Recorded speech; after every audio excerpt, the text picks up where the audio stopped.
everybody. But we're fine here. I'm Mary Beth. And I'm Laura. And George is like right behind the camera. Oh, It's you so were exciting. supposed to tell. Oh, was it a secret? No. Everybody knows. It wasn't a secret. Well, fine, then I'll come sit down with you now. Cheers. Cheers. George is here. Isn't that exciting? Oh, you don't have a mug. Oh, I gotta get my treasure craft. Yeah. Do you want me to? Yeah. Laura needs a treasure craft mug. Here we go. Okay.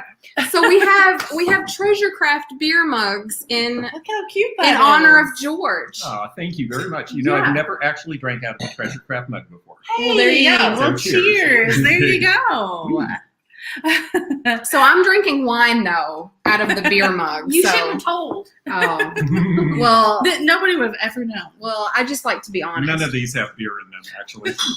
Yeah, George has got. What have we got? You got cider. I've got cider. Okay. So how's everybody doing? Mom, you're gonna have to turn that off. Her mom was like, My mom's back there on the couch watching the video, and it's like we can hear ourselves. So I was like, you're gonna have to turn that off. these are so cute. These are really cute. Okay. I'm a Now, fan. I've got to put my glasses on because I'm not going to be able to see Oh, what's happening. that's fine. Yeah. I can't say hi to everyone. Hi, everybody. Yeah, George is here. There are so many people here. This is great. I'm so excited. This is such a fun show. This They're is like, all here for you. Oh, I think they're here for you, actually. This is the thing to do on a Friday night, at least in my house. Awesome. That's so awesome. It's our favorite thing. It is. Did those come from me? I've sold some of those. No, we actually found these at a Goodwill in somewhere. Yeah. Marion, Illinois. One of the only things that we Oh. found in Goodwill in a long time. Yeah, we were excited. Marion's fun. They got some good little antique shops up there. They weren't cheap, actually. I think But, that's because I got there first. yeah. Yeah. Lots of highs for George. Yeah, my mom's Everybody. here. And Zeno lurking on the back porch. They know we were talking about that. They know I was concerned about Zeno. And Night is laughing at my mom being here and watching on her phone too. That's okay. Yeah, that's what she's doing. Oh, Charlotte. Can you show Charlotte? Sure. Was Jeff just at Jeff's to tell him? I was only there for Peterson. Now I'm here for all of you. And me, Laura, Nikki, George, everyone else. Charlotte, mwah, I love you. Hey, Nancy Smith. We do. Will you grab it? I will grab it. Oh, you got a surprise? We got friend mail Oh, from cool. Nancy Smith. Oh, nice. Yes. Let's see. So let's We see. have it. Michelle at Comfy Cozy Living had a sale. Yes, and so we got this nice little note from Michelle. Hi, saying Michelle. Hi, Michelle. saying that Nancy Smith got this for us. And look at this. Cute. I saved you guys the Aw. unwrapping. I unwrapped it. Isn't that cute? Dixie, Japan. Cute. So not only is it a Kentucky ashtray, it has Dixie's name on the back. Let's see. Yay! Dixie has been barking at George and Zeno for like the last 30 minutes. She's just stopped, so that's nice. And see this part that's falling off the end of the state? That's where we are. Yeah, exactly. Nancy Smith, her dog is Dixie. I know, right? That is so cute. Yeah, she's back there somewhere. It was just meant to be. Exactly. So we have fun things planned. So George is here, so we can ask George all sorts of questions. Laura has a chair that she wants George to appraise later. Oh, cool. So Yes. that's exciting. And we've got some fun, like spooky things to sell here shortly. Yeah. Yep. We got a Max picture. We might have to save that. Oh, I see H.M. Parker out there. Hi, H.M. I just got to meet her at Spokane. She came to the show. Oh, cool. George. Yeah, it's very fun. Okay. You will not believe this. H.M. Parker, Holly, Mhm. sent me an email, and I wish I should have saved that so that we could have shown it on the show. But I didn't ask her permission, so we're not going to do that. But she bought the lobster shirt. Do you know the lobster story? No. Oh. Tell me the lobster That's story. a fun story. We had a wild night of Pictionary on Flippin and Sippin. Uh-huh. Yes. And Nikki decided to draw. And Nikki drew A this lobster. creation that was a lobster. That was hilarious. And And we made it a t-shirt. we made it Oh, a cool. t-shirt. So the t-shirt is for sale in our merch store. So that's pretty funny. Oh, that's awesome. A different angle tonight. Yes, yes, yes, indeed. We needed more room because George is Yeah. gonna. It's a piece of furniture he's gonna appraise for us. So. When we sit over there by the piano, it's a little bit tight. So it's we can spread out a little easier this Oh, way. he says I've had a lot of curiosity about that shirt. I bet. bet you have. It looks like a heart. It looks like a heart explosion. Jamie, I have the lobster shirt. So we have merch, and unfortunately, why in the world did we not buy the merch when we first put it out so that I we don't could be know. wearing it tonight? We've got our own merch ordered, but we don't have it yet. I haven't even gotten to that. So we've got spooky Fatbirds, and we've got black Fatbird Ooh. shirts with the orange, Yeah. which is cute. And Misty was wearing it at her sale the other day. Shout out to Misty. She's so awesome. She wears everybody's merch. It's so nice. And I ordered Thrift Use the other day, Mary Beth. Oh, Thrift You, yeah. It says Thrift Boo. And That's it has a cute. little Aw. ghost. Isn't that cute? That is cute. That's Yeah. adorable. And Yeah. I ordered Misties with the weird, stay weird, and it's the kitty cat with the Halloween colors. Yeah. That's pretty cute. So yeah, George lives very close to us, just down the road, basically. Yeah, about an hour. I've been wanting to do this for ages. Yeah. I guess it is about an hour. It seems closer than that. Yeah. It I mean, does. just because everybody else is so far, I think. Well, yeah, and all you see are trees. So. Where are you at, Zeno? Zeno was on the back porch, so we were visiting for around an hour before Flippin and Sippin, but he has left the building and is just kind of chilling and driving around Paducah at the moment. For all of you who don't know, he can't come in because he's deathly allergic to cats. And of course, we have a cat who lives here, and yeah. He just had to walk through and go to the car. Yeah. So Nice. He would say hi. I bet he goes somewhere and gets on where he can talk to us. Well, that's adorable, Jamie. I love it. She noticed the logo, she said. Cute. Lofty Treasures, I've been looking forward to this all week. Us too. Thank you. It's the end of the week. It's a good Thank you thing. so much. Happy Friday. Mom, I was trying to be quiet and not cause any trouble, and it didn't work. Yeah, so we've got they both of our moms hit a yard sale today. They did. Great Yeah. stuff. And then we've got one mom going to the auction with us tomorrow. Yeah, so Oh, my mom's yeah. coming with us tomorrow to Hazel, Kentucky. And Georgia, there's an auction tomorrow. I know. I'm thinking I might have to change my plans. It sounds We're really like, good. George, surely you're going to the Hazel auction. He's like, Yeah, I didn't know. So sure. Jamie, do you remember the place that we went to when you were here, and they had that huge display of head vases and all the glass, and she bought acrylic candlestick holders that were the balls, she Oh, did. Yeah. those 70s looking. She did. So that place is auctioning off all of their stuff. So we're going there tomorrow. So that's exciting. Wow. Here's a comment for George. George, my students love the new Roadrunner. Oh, that's so great. I had this Roadrunner. It came from a consignor the day before the Spokane show, and I just was like, well, I'll put it in the car. And she came to the show and was like, I love Roadrunners, and there's a whole family story, and it's just great. That's That's awesome. Yeah, I was so excited. It's so neat when something just falls to the right person, you know. I mean, as much as I do this for, yeah, okay, got to make a living, it's fun, but you know, when I see somebody and it's the ultimate person who really needed that item because it fits their life or some story about their life, I'm just like, yeah, this is why we do this. Isn't you that know? awesome? It's Yeah. so cool. It's It so really cool to is. see things that trigger good memories with people get to them. And you know what? Something like this is my favorite thing about it. Oh, Somebody's sweet enough to say something like that. Mary You Beth make and my Laura, week. you make my week. Isn't Yeah. that nice? That's so nice. Yeah. Thank you, So Sarah nice. Lee. Jamie said that the person who saw her shirt asked what we were like in real life, and she said that we were awful. Thanks, Jamie. I wouldn't expect Yeah. anything less. No. Mm-mm. Hi, Nancy. Nancy's watching on Facebook. Welcome. It really looks like we're boozing it up with these mugs. It does. Because I know. because I have to tip them way back, and Yeah. then It's like, the wow. bottoms are really big. These are great. We're really not boozing it up that They're hard much. to spill. That's the important That's part. true. That is very true.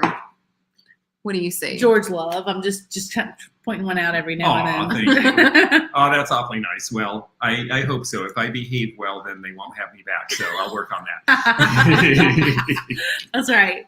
So for anybody who may not have ever been to Flippin and Sippin, so we just kind of visit with everybody for a while. Here in about 5 or 10 minutes, we're going to sell some items. And tonight we have, they're not super Halloween themed, but they're Orange and black, so to speak. So they're not behind us tonight, but I really wish somehow we're going to have to show those cats with those bittersweet vases. Yeah. Ooh. Before we sell them, because they look so pretty up there, don't they? They are awesome. Here, let's see what happens when I do that. Can you see them?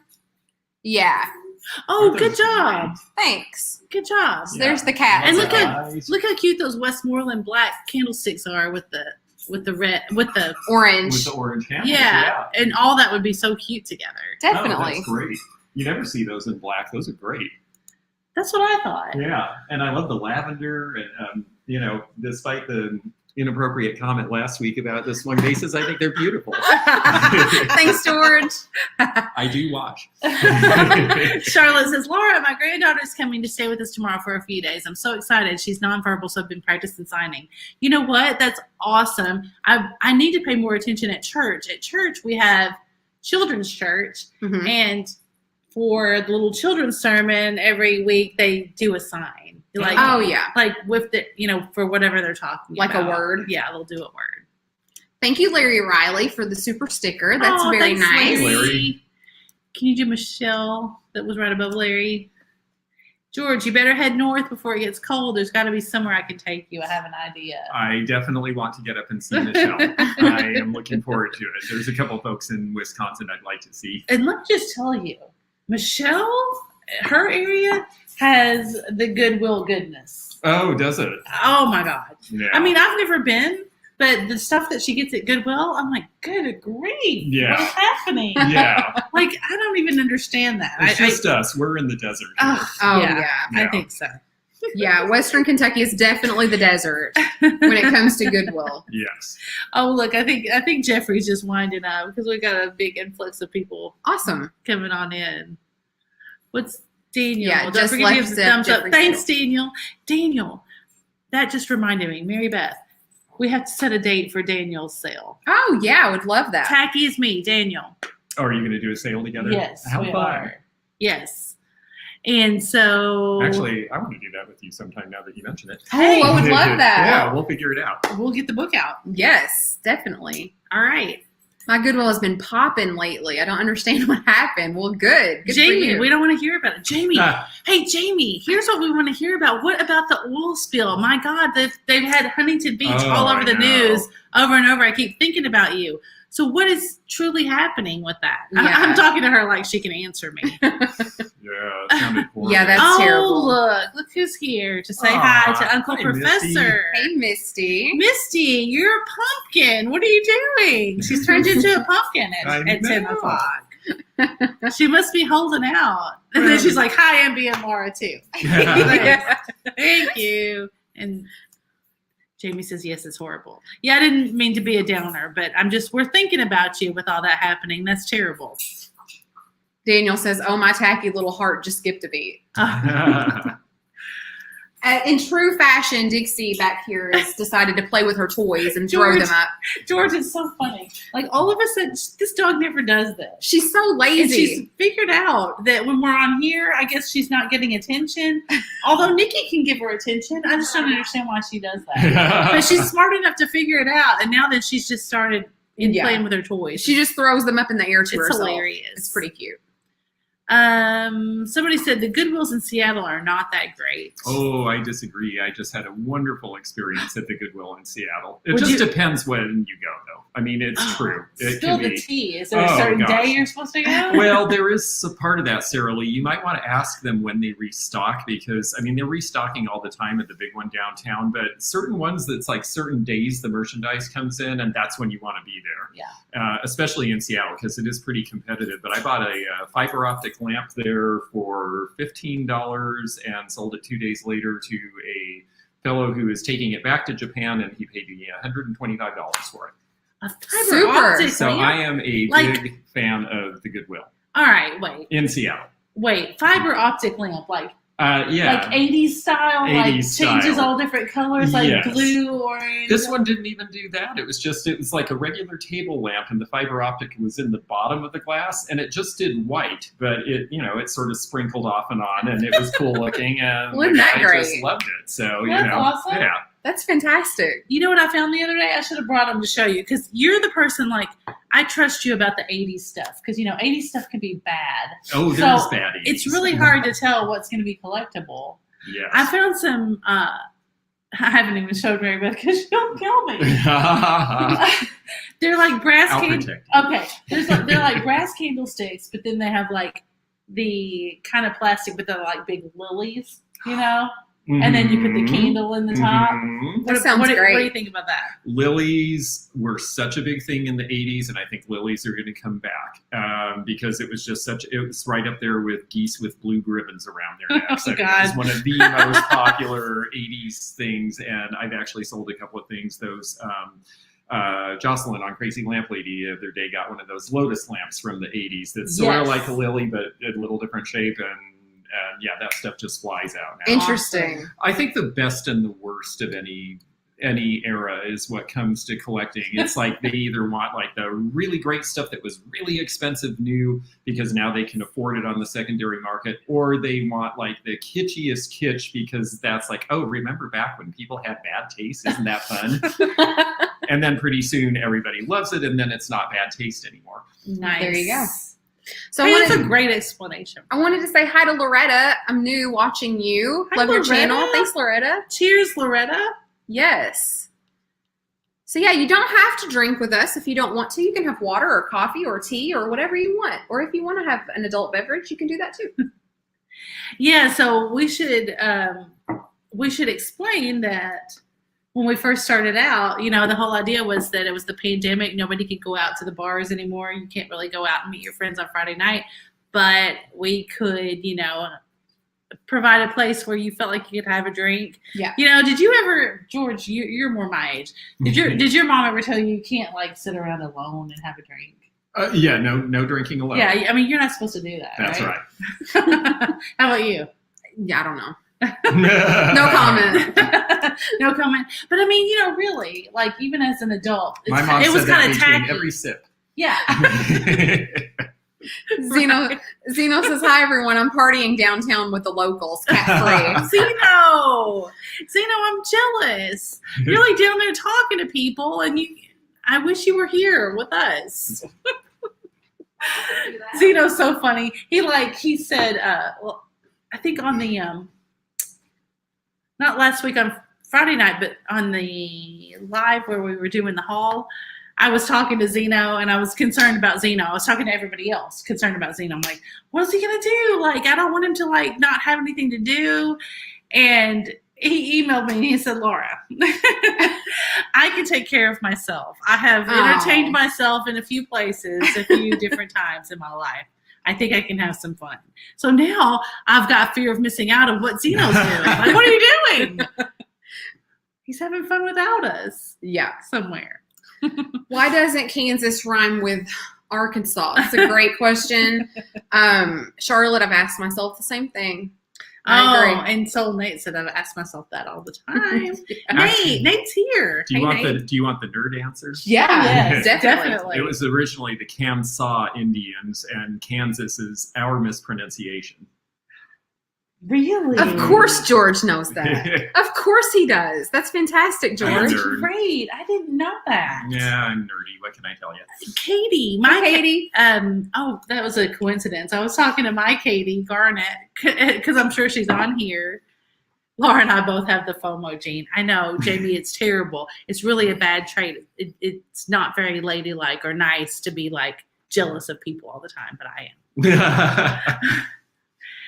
Christy, high five, my friends, and George. How are ya? Okay. I forgot what I was going to say. I was going to say something to Katie about that anyway. I don't know, but we have 275 people Katie, here. Look at that. See, George, they're all for you. Aw, not all. And Katie, you're not drinking alone. You're with us. That's There you go. right. That's right. Okay, so shall we start the sale? Let's do It's it. 20 after. It's 21 after. Oh, Oh, so I'm going to step aside and let you do your sale. okay. Okay. And I might bid on something. Oh, wow. Okay. Well, there you go. Awesome. Live bidding. You're going to have like live competition. No, Okay. I'm just kidding. All right. So, Where are y'all tonight? I just got here. We're in the same place, but we've turned around. yeah, so the piano is over here, which is usually what you see. So we're just facing a different direction. So that's why it looks a little bit different. Same location, different view, vantage point. So, okay, here's what we're going to do. So Laura has not priced or numbered anything as per usual, right? I was talking to George. So let's start with an offer sorry. up. Okay. Shall we? You tell Yes. me. Should we start with these? I don't know. Jamie, do you want to start with the cats? I'm concerned about Jamie and bidding on the cats. Jamie, Okay. are you here? So let's just go through the rules then real quickly. Okay. Okay, so probably you have attended a live sale before, and this is going to be just like any other live sale. So we're going to have most items are going to have a price and an item number. And if you are the first person to type the item number into the chat, then you will win the opportunity to purchase the item. We do have, I think, about three offer ups tonight. And so that will be like an auction style situation. So we'll have a starting price on those. And then we will have a mystery box at the end, which is a spin to win. So everybody who's interested in purchasing the mystery box will type in the item number and we'll spin a random number to see who gets the opportunity to purchase that. If you are in top chat, please switch that over to live chat. That will help you out a little bit. Keep in mind that we do stream to Facebook and to YouTube simultaneously. So there might be a situation where somebody on Facebook outbids you and you don't see them because you guys don't see each other's chats. Can I have that? Sure. Refreshing often will help you stay up to date. Thanks, Katie. That is absolutely true. So if you feel like you might be behind in the chat just a little bit or you might be buffering, now is a perfect time to go out and to come back in. I was looking for whomever asked to do the bid end for us. Because we just can pick one person. Yeah. It was Katie. Yeah. Yeah, that'll be great. Perfect. So if you are a winner tonight, we need 3 pieces of information from you if you have never purchased from us before. We need your YouTube name along with your real name. We need your mailing address, and we need your PayPal email address. And right there in that blue bar is our email. You can send that to fatbirdfinds@gmail.com. And also all of that information is in the description of this video. You just get better and better at that all the time. Have I forgotten anything though? No, I think you got it all. Okay, so keep in mind that we do have to go with how we see it on our end. So yeah, so that's the main thing is don't get mad at us because we're doing our best. Ruth Ann's doing her best. What do you want to start with? Well, I think we should start with the cats, but I just want Jamie to know we're starting with the cats. Thanks. George is like handing us things. Isn't that nice? They were so pretty with that bittersweet. Get out of town. Oh yeah, with the orange. I mean, look at that. Definitely.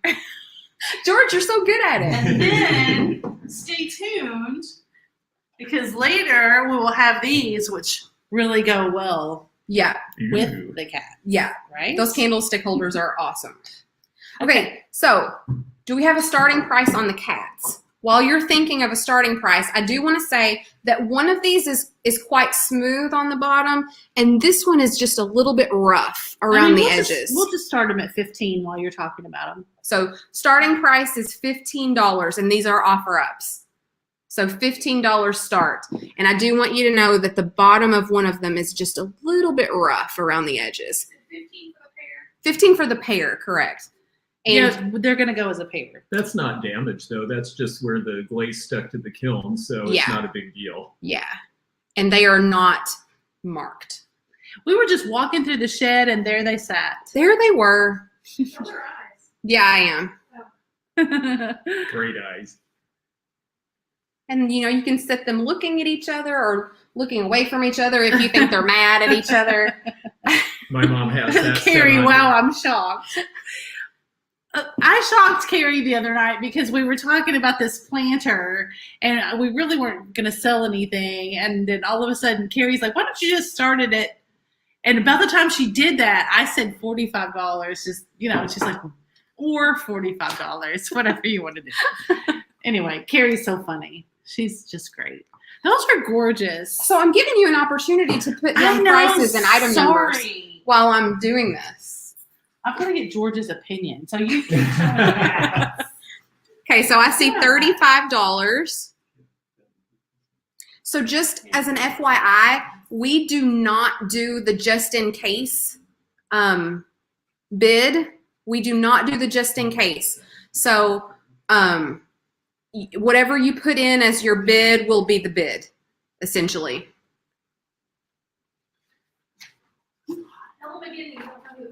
I don't know the maker. They are not marked on the bottom. So there's one and there's the other. No maker on these that I know of. What's the high bid, Mary Beth? I think I'm at 42. 42, yeah, wow. And now I see 50 for the pair. Such great green eyes. I know, I love their eyes. My mom has this set on either side of her TV staring at each other. Oh, really? Yeah. Yeah, she's a big cat person. And I don't know who made them. I don't think I've ever seen a marked pair. Oh, really? Yeah, but they're very 80s. So did we determine that Katie is going to be the bid end person? Yes. Okay, great. So Katie, I'm going to start counting down from 10. We've got the Casal channel at 50. Yeah, great. So I see 50. And Katie, I'm going to start counting down. So 10, 9, 8, 7, 6, 5, 4, 3, 2, 1, and bid end. So when I see bid end from Carrie, we will take the winner. Awesome, awesome. These are great. They're really cool. I love these little guys, and they remind me a little of like the Hager Ibexes in style. Yeah, they've got that great gloss black glaze, exactly. Okay, so I saw before, okay, so I've got vintage and vinyl with the stop, and just before that I see Blake Dorman at 65. Thanks, George. Congratulations, Blake. They're Look at beautiful. you. Oh, Jamie. I'll be the beauty marker. Okay, so fun fact, Jamie has started to collect black cats, and she has a new black kitten, and its name is Max. She's the new mother of a little black The new kitten. mother. Oh, that's so great. Thank you, Blake. You got it. Laura, what's next? What would you like to do next? We could do the pumpkin. Okay, Oh, yeah. that'll be good. So this is going to be a set price, correct? Yeah. Okay, so this is a set price on the pumpkin. So just a little amber glass pumpkin. You could put your candy in there for trick-or-treaters.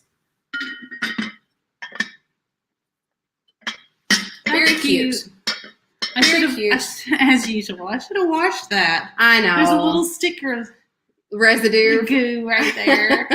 How much on the pumpkin? $18. Okay, so the pumpkin is going to be $18 for all your Halloween needs. It's number 25. $18, number 25. We used to have a little car, like a depression glass lidded candy dish, and all of our Halloween candy would go in there as a kid and would sit there just like for us to just stare at over and over again, like for a month after Halloween. $18, number 25. And I see Laura Moon Woman. You had candy a month after Halloween. Right? They want the spotlights. Oh, the spotlights. I of forgot. course. I forgot the music and the spotlights and everything. Oh, do the intro. Okay, but it's more than 5 items. I'll do it anyway. Okay. We're going to have to change the intro. Just for all 305 of you who are watching, I forgot the music, but here we go.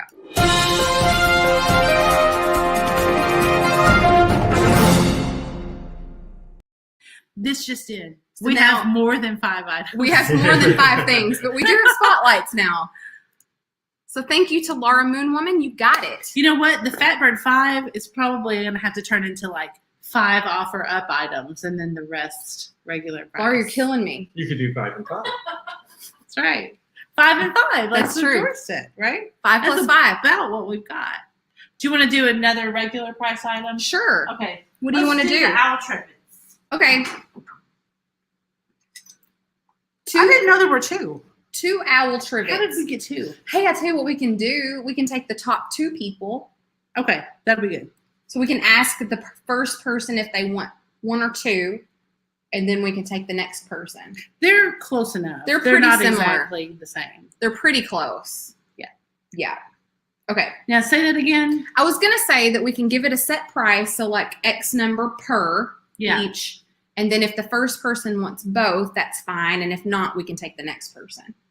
That's fair. If there's more than one. Right. If there's more than one interested. 55 items. I like the one in your left hand because I like those eyes.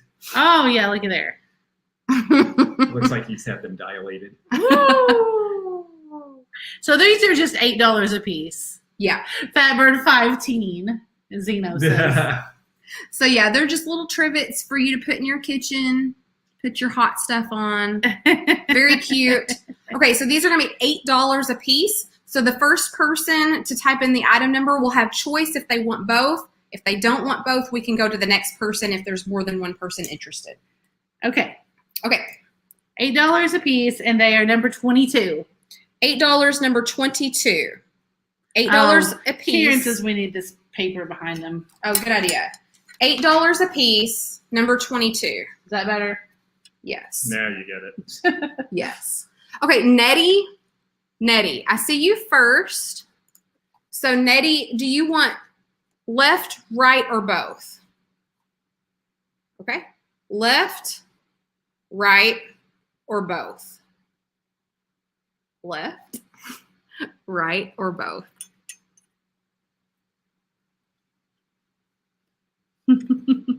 Just waiting on Nettie. Just a minute, everybody. One, please, on the right. Okay, so that's this one. Okay. Nettie wants this one. So the next person is the Coastal Channel. The Coastal Channel. Is that good? Coastal Channel? Please just write yes if you're good with this little guy for 8. So how am I going to tell those apart? A has the white cross hatches. Oh, okay, great. Coastal Channel, just to verify that that's good. Got it. Okay, we're good. Cool. Thank you. Awesome. Got it. All right, so then let's just do another offer up then. Okay, what do you got? Okay. How about George? What do you think? Do you want to do that? Or Yeah. I was thinking it's that. Okay. Perfect. Do you have your? This is also fall themed. It's just great. Isn't it great? We've tried really hard, George. Yeah, because you really have. we've had a special guest, and we wanted everything to be just right. Oh. Special guest. So I have a piece of Fenton. And of course, you guys know this is Amberina, and so the cadmium is glowing. Oh, look, it's showing pretty good. I know it's showing great in here, but on screen it just never comes through perfectly. I'm kind of thinking that on screen that's looking okay. Let me get my tape measure so I can tell everybody how tall it is. And the rim really glows on this one, doesn't it, George? It does, actually, and that's unusual. I don't usually see the tracery rim like that. That's nice. Yeah, isn't that nice? Yeah, I've it's always a really liked, pretty one. for some reason, I've always liked the thumbprint in the 60s colors. It just gives it an element that I don't think it was designed to have, and it just is really cool. I know. I love that. 7 inches tall. What are we starting this at? We're going to just start it at $15. Starting price 15 on the Fenton thumbprint. And we picked it for tonight because it really has that. It is Amberina, but don't you agree, George? It has that orangey kind of persimmon kind of color. Yes, absolutely. Yeah. It's the Fenton is really heavy on the orange with these, and I like that about it. Yeah. The base is fitting too, don't you think? Yes, This is the one. absolutely. The thumbprint base. Yep, that's the same. And so it's sort of. Well, the we same. should show everybody that now. Yeah, we probably should. Yeah. We're going to sell This it one too. is not. Oh, we are. Oh. Yeah. Yeah, we're selling this later too. Yeah, I've I've gotten a vase down off of my piano that we're gonna sell. Okay, so I see Proud American at 15. Awesome. Thanks, Delbert. Zeno says there's an oil lantern tour going on downtown. What? Oh, it's probably the. Never heard of such. It's the haunted tour that Market House does. Oh, fun. Well, that's fun. What the heck? He's down there having fun. I was just going to ask you, what do you do in Paducah on a Friday night? Yeah. But apparently there's a lot. Hey, to hear you said, just We don't join know. in, Zeno. They probably Yeah. paid, but you'll blend in. So there is nothing else. Right. Let me know if you need another one. Thank you. I'm good.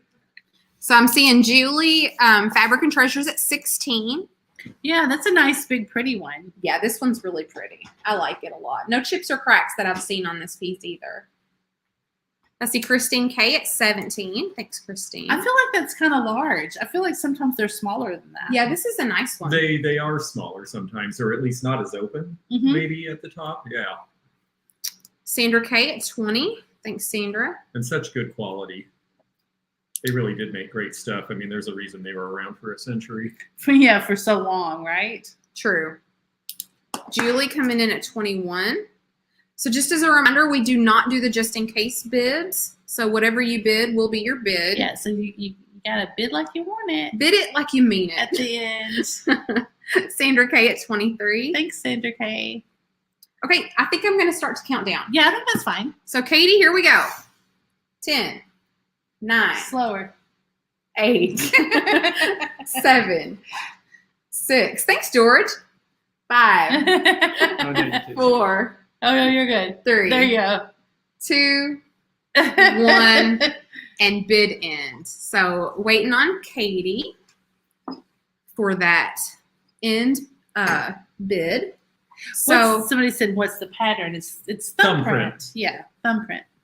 I see Katie Vintage and Vinyl with the stop, and just before that I saw Christine K come in with 35. Christine K comes in for the bid, for the win. You got it, Christine.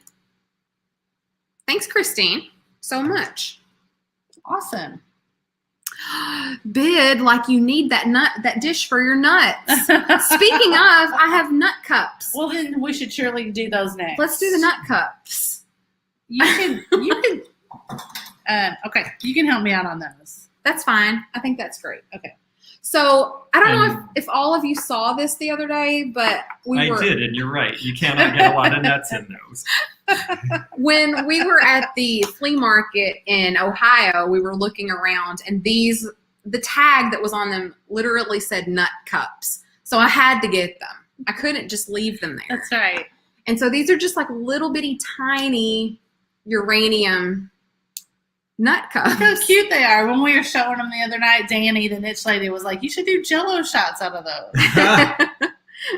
So, I mean, you could put like, I don't know, 7 almonds in here. And these are the ones that the light doesn't do them justice on the camera. True. Because in person, they like are super glowy. Yeah. So you're going to get 4. Super glowy. Yep. And you're going to get 4 for only $16. Mm. Right? Yeah, that's what I said. 4 of them for $16. And you can like individually serve your guests their own little serving of nuts. She said that would be good Jell-O at least. Okay, so $16 on 4 of these little uranium nut cups, and they're number 38. $16, number 38. $16, number 38. You can put nuts in those. I love these. George, have you watched this enough to see Mary Beth say that? Yes. That we tease her. I've noticed, yes. And I have been very good so far. I haven't said any of the horrible things I could say. You haven't said anything bad. George, you're too nice to do that. Diana coming in hot. Diana, Junk in her trunk. Thanks, Diana. Oh, hi, Diana. Oh, George says hi, Diana. Did you hear him? We had lots of love for the nut cups. Yeah, I probably priced them too cheap, but that was everybody's bonus for the night. We right? like to give people deals around here. I know. What is my mom saying to people? Oh, she's just saying hi to people. Hi, Mom. Thanks, Diana. They're coming your way. How you doing, Mom? Mom, you want to say hi to George? George, you want to say hi to my mom? I tried to get her to come over. Hi, Joy. Y'all, we have 319 people here. Oh, it's the George love train. It is. Okay. Let's do something else fun. Okay. Let's do it. What do you want to do? You want to do this? You want to do this? Let's do that. Okay. So I was scouring my room for things that are orange, and I didn't have a lot really that was orange, but I did have this. Except everything in your house. True. I have tons of things in my house that are orange. What do you think, George? It's pretty in here, isn't it? Yeah, I love it. It's pretty cool. Yeah, it's great. So the color on screen that you're seeing is just a little bit faded. So it's just a little bit more orange than what you're seeing, although it's not super orange. It's almost like a peachy luster, okay? And that's exactly what it is. Yeah. So it's a peach luster Fire King. Let me make sure I show you the right way. There we go. Fire King cup and saucer.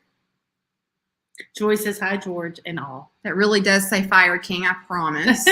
Yeah, it's not really coming right through, but I think they all know. Yeah. Fire King cup and saucer. Luster peach color. So really Laura, fun. It's a really rich color. I'm glad to see people getting interested in this again. yeah. So you're going to get a good deal on this. It's $8. $8 for the Fire King cup and saucer, and it's number 35. $8, number 35. I keep threatening to do a tea party sale, George, with like all teacups or teapots and like, you know, like doilies and You stuff know, like that. Wouldn't that be cute? Young women are really into tea parties all of a sudden. Yeah. It's so cool. I mean, for a long time, it was like, oh, yeah, that's an old lady thing. And now it's a young lady thing. It's It really is. neat. It's a young lady thing. And they take, you know, I've seen a lot of people take their little 10, 11-year-olds, like they'll have manners classes and they'll Mhm. have a tea party to do their manner, you know, to Yeah. practice their manners. That's Well, I and think cute. stuff like everything that. everything's become so informal. It's just nice to, you know, sometimes it is nice to step it up a little bit. Katie, well, here, I got to pick it. Wait. Oh. Wait, before you do that. Sure. I've got Sagero 2. Oh, okay. Thank you. Sagero 2. All right. Sagero 2. So Sagero, I don't know if you've bought from us before. Your name is not super familiar to me on the purchase list, but I don't deal with the purchase list. Laura does. So if you've not sent your information to us, please do that. Thank you. I did. Yeah, we did. I did it. Oh, thanks, George. Sure. I thought George wanted my pen. I was like, here, George, anything you want. And You can then have my pen. Katie, I love the idea of a tea party sale. That's a good idea. We have a really pretty tea set, like a tea pot and cream and sugar in there. Oh, yeah. That's really I think pretty. it's Limoges. It's really pretty. Yeah. Okay. They have a room full of really neat stuff that they're holding out on, by the way. Did you go in the room and see? I did. Can you see? Isn't her organization fantastic? She's telling me how, oh, it's so messy in here. And I'm like, I've never had a room that clean in my life. I know, it's great. Well, 2 years ago, that room was empty. Uh-huh. There was a bed in there, and that was it, basically. That was way back when you were a minimalist. Yeah, no vases, no stuff. It was very bare in here 2 Yeah. years ago. Everyone's a minimalist until they're not. Until they're not. That's great. Oh, Sarah Lee likes that idea. So we're going to have to put that on the agenda. Okay. My church does a tea party for Mother's Day every year, Julie says. So that's nice. Awesome. Oh, yeah. Nancy Smith wants to do the How Many Swung Vase Week. We'll do that. We'll here. do that in here in a minute. Yeah, in the next week. What should we do next? You want to do the little bitty uranium? Yeah, you want to keep glowing? Sure. Let's do it. So this is just a little covered, it looks like a sherbet all by itself, but it has a lid. And it's not in the most perfect condition. You know, it's got that kind of frosted satin uranium look to it, but I think it looks kind of spooky that way. You know? I know. We can't resist the glow, even though it's not in the best. It's a little scratched. So we have 3 pieces tonight of uranium satin glass. And I just feel like that frosted look gives it a more spooky feel. What did we call it the other night? We called it Ghost glass. No. Yeah. Yeah. Mary Beth's renamed it. Yeah. So I think this would look really cute in your Halloween display because it does have a few condition issues. It could, probably use a bath maybe, but anyway, very cute anyway. What are you looking at? I'm looking. I saw your name in the chat, so I was just curious. Oh, But they're talking about Lady Mary Beth from Houston. oh yeah. My mom watches her all the time, but I was trying to see the Kozel channel. I was like, is that her? But no, she's just saying that she would do a good tea party. That's true. Michelle said, I know the Comfy Cozy Suite is in use, but George needs to step in there so I can say a man has been in my room. Michelle. Okay, And then Mickey says, just don't spill the tea, ladies. what do you have on I'm this? sorry. I'm just playing around. $8 Whatever makes you Where am happy, I? Michelle. here. Is this $8? It is. Okay, so the little Because you have to show them, it's got it's just got little scratched places. just some Where little the satin scratched off. it's just not in the greatest shape, but it's still cute. Great for Yeah. Halloween decor. Yeah, and if you take like one of those light scrubber sponges rather than steel wool, a lot of that'll come off. $8 for this, and it's number 41. $8, number 41 for the little dish with the lid. I always like this pattern. It's the block optic, and you really get the blocks in it with the depression glass, and it's something you can make a whole setup, which I think is neat too. It's not like, they only made 3 accessory pieces. Oh, true. Who do you have? I Nikki? like that. Oh, Vintage and Vinyl says Magic Eraser. That's a good idea. Magic Eraser is a probably great will idea work. for that, for satin glass, yes. Gina Marie. We have Gina Marie. Gina Marie. Thanks, George. Sure. So did you put the vase on your list? Which one? The tall one, the swung vase. Did Yeah. You did? I don't see it. Oh, that's because I wrote this in the wrong spot. That's bad of me. Yeah, Okay, hang on. I'll fix it. it's okay. Let's do the Westmoreland There's where it goes. candlestick holders. There's where it goes. I confused myself because I put a starting price. I'll fix it. Hang on. Are we going to include the candlesticks or just Yeah. the candlestick holders? Yeah, Thanks, let's- by the way, Gina Marie. We'll just put the candles in there. It's Okay. cooled off a little. I don't think they'll melt now. I Okay. don't think it's going to be 100 degrees anymore. Okay, so is this an offer up or is this a set price? That's also an offer up. These are an offer up. We had 4 altogether. And what so, are we starting at? $20. Okay, so the Westmoreland candlestick holders, black glass. This is an offer up, and we're starting at $20. Okay, so you're getting the black glass candlestick holders. One of them has a sticker. Let me find that for you. Right there I always mess something up, George. on the Westmoreland Usually does. glass. I don't feel like I see black Westmoreland glass very often. No, it's interesting you said that. I was just going to say, you really don't see it in black. They didn't make a whole lot of it. Yeah. Black was a color that really, it was in the 30s and it was in the 80s, and in between not so much. This is when these were made. Milk glass was more the thing. So Oh, yeah. yeah. Let's just look how pretty this would be like Oh, Oh, on yeah. either side of this. Definitely. Like with a bunch of bittersweet coming out of his face. Yeah. Mhm. Oh my gosh. And we are going to throw the tapers in there. I So think that pretty. these would look good with like some neon green candlesticks, honestly, for Halloween. Yeah, Mary Beth wanted to order the green. Like the witchy green color, right? I think that would actually look good with these. It really would. But I mean, you could use these for any occasion. You could put red in there for Christmas. We got to show one more thing. The lucite? Yes, I brought Here. my lucite candles just to show off these candlesticks, but the lucite candles are not for sale. They were my aunt's, and she gave them to me. Oh, Look at that. Look how pretty how they sharp are. This is. So you could use the black like for New Year's with like the Wouldn't that lucite. be pretty? Definitely. Yeah. All right. I'm going to take that That's back. I don't want to classy. break them. Okay. All right. Awesome. So yeah, one of these has a sticker. The other does not. These are Mary Beth's pick. I did. I picked these up. You were like crazy about those. I know. I just love the design of them. I don't know. They just have that spooky feel to me. All right. We've got some nice bidding going on there for those. Yeah, I see. Somebody said, I was thinking lucite. I mean, it looks perfect in them. Those Yeah. Really, cold really great. lucite Yeah. ones. Yeah, and if you look long and hard, you will find a Westmoreland black lace edge bowl that would sit in the middle of these if you wanted the whole set. But those are hard to find. I bet. Okay, so I see 51, so I'm going to start counting down. And just as a reminder, we do not do the just in case. So we are going to throw the tapers in there as well. So I'm going to, Mercury glass candles would look good too. oh, that's true. I'm going to start I don't know 10, Oh, what those are. mercury 9. glass. Silver. 8, 7, 6, 5, 4, 3, 2, 1, and bid end. So as soon as I see that from Katie, we will determine our Okay, so winner. teach me something, George. I don't know what a mercury glass candle is. Oh, well, mercury glass is, I know what mercury glass is, but I mean, are they made like?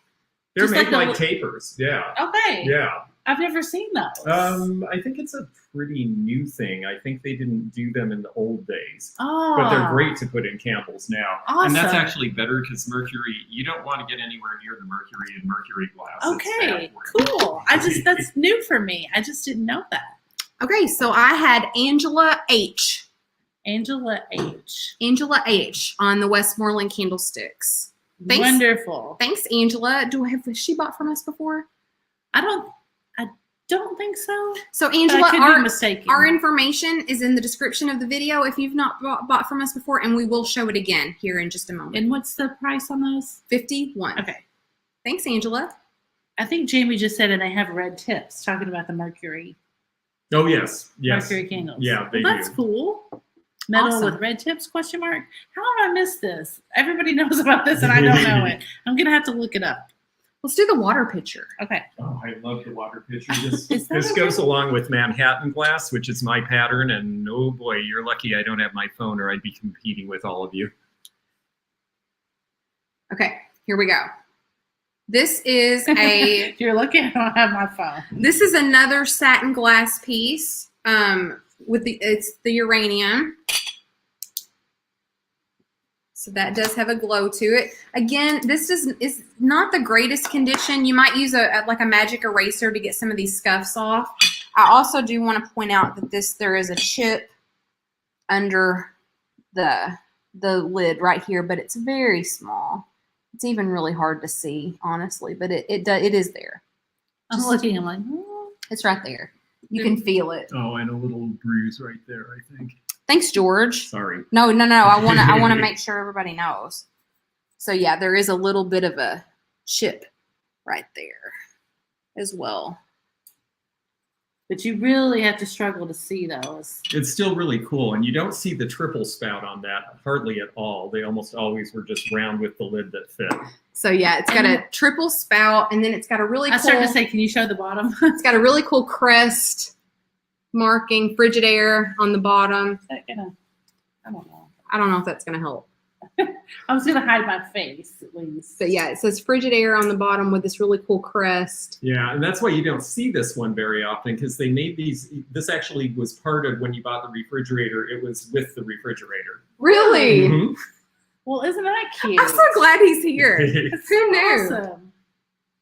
Okay, so you get the water pitcher. Yes, it's a set price. Somebody's asking. This is going to be a set price, and it's $24. Yeah, because I mean, we're taking into consideration there's a The little chip condition. here and there. Little chip. It looks like somebody probably hit the lid right here on this place and made a little divot right there and a little bitty chip on the lid. 3-spout Frigidaire water pitcher. $24. Number 27. $24. Number 27. It glows so good. $24. Number 27. So it came with the refrigerator. Came with the refrigerator. Yep. How about Yeah, that? isn't that crazy? That's why it's hard to find the green color, because they were almost all clear if you bought them in the store. But the green was because it went with my green refrigerator. Wow. That's really cool. Who do you have, Nikki? I have Michelle. Hey, Michelle. Look at Michelle. We got Michelle. Michelle, Comfy Cozy Living. Oh, nice choice, Michelle. I love that piece. When I come to see you, you'll have to pour me water out of it. Thanks, Michelle. We're going by who Nikki has on her end, so that's how we're determining, just so everybody knows. Awesome. Okay, have we done everything? No, we've got the vase left and the little compote left. Yep. Oh, look what Michelle said. Michelle says, it's a gift for George. She bought that for you, George. Oh, aw. Isn't that nice? That's so kind. Thank you. Wasn't that sweet, Michelle? Who knew you were so nice? Oh my gosh. Vicky wants to know if you know why it has 3 spouts. It was just a weird derivative. I think it was so you didn't have to take the lid off to pour out of it because it was sitting in the fridge. They figured it was sort of covered anyway. Yeah. Usually they're just a flat lid on a flat rim. Very Nice. cool. So, Very cool. wow, thank you, Michelle. I can't believe it. Isn't that It's sweet? so nice. So we have one more piece of frosted satin uranium. Yeah. This one's just a little compote, just a little bowl. I can see you guys using this in your Halloween display. If you put like Ooh. Oh, doesn't wow. that glow beautifully? So it's not probably coming across, but this one glows better than any of the others. But if you put like a little piece of dry ice in here with a little bit of water in your Halloween display and let the like little gas or fog flow over, I think that would be so cute. It kind of does show a little bit. I mean, I don't know. You never can capture it quite on the camera. I know. Isn't that pretty? I think that's so Oh, pretty. somebody else said I was going to gift it to George too if I wanted. Lisa Day said that. Okay, so yeah, I think whoever wins this should put dry ice in here for their Halloween display and then send me a picture of that. I was going to try to go to the store today and get some dry ice to show it that way, but I didn't have time. So you just can imagine. Just imagine for yourselves. Okay, where is it on your list? Right there. Okay, so for the green satin glass bowl, footed, awesome glow. This one glows beautifully. It is $16. $16, and it's number 32. $16, number 32. On the uranium, pretty little bowl. I really like this one. Yeah, it's a great shape. I like that low pedestal. Yeah. Nikki, who do you have, please? Sandra K. Thanks, Thanks, Sandra. Thanks, George. I'm not used to having somebody here to grab stuff. It's like really nice. I know. So we'll end with this little cutie. Mystery box. Oh, that's right. We have a mystery box. But okay, so this vase is going to be next. I actually grabbed this off my piano, if anybody was wondering. So this one is Fenton thumbprint. Let me measure it really quickly. What are we starting Gina at? Marie says I have no idea where to buy dry ice. I think you can get it at Walmart. I didn't know that until you said that the other I have night. no idea either.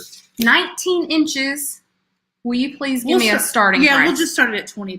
We're going to start this at $20, and it's 19 inches That's tall. probably what we paid for it, maybe. That's Maybe about right. Okay, so we are going to get a little bit of glow here at the bottom and at the top. So it's so exciting right off the piano. Yeah, I grabbed it right off the top. I sure did. know, and it's so funny because now I'm just like, oh, but it looks wrong without it being there. It really looked kind of good up there. Now there's an empty spot up there. Maybe you should put it back up there and show it. Like turn the camera for a second and show it up there in its spot. My luck, the camera will freeze or Okay, something. that's true. It is a little finicky when we do that. So it looks like I've got Sandra K at 51.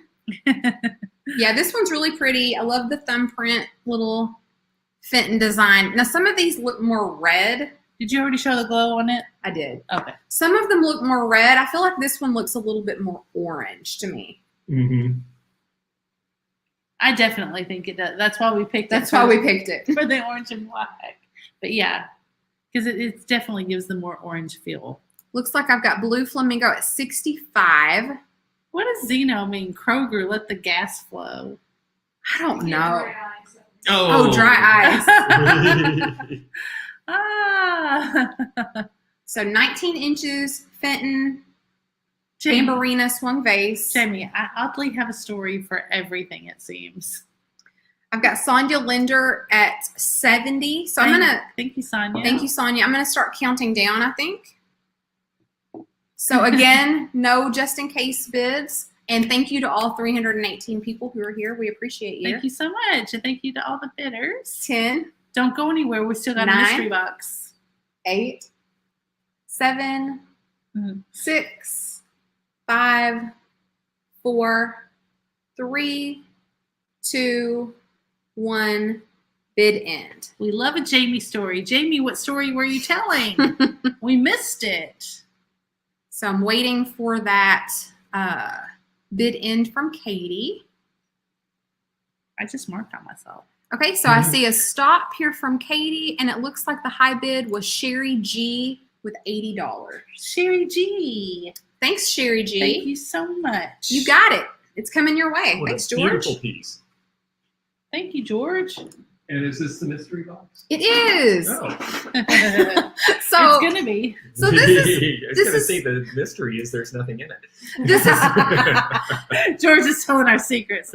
We haven't filled this one up yet. yeah. So this is fun because my mom found this at Goodwill, and it's just a little Halloween tin. Nothing special, just the little cookie tin. But we're gonna put goodies in it. Is this gonna be $15? Yeah, this is a regular one. Okay, $15. $15. You're looking at me. You like, want to talk about this now or later? later? Okay. So this is $15. We are going to put stuff in it.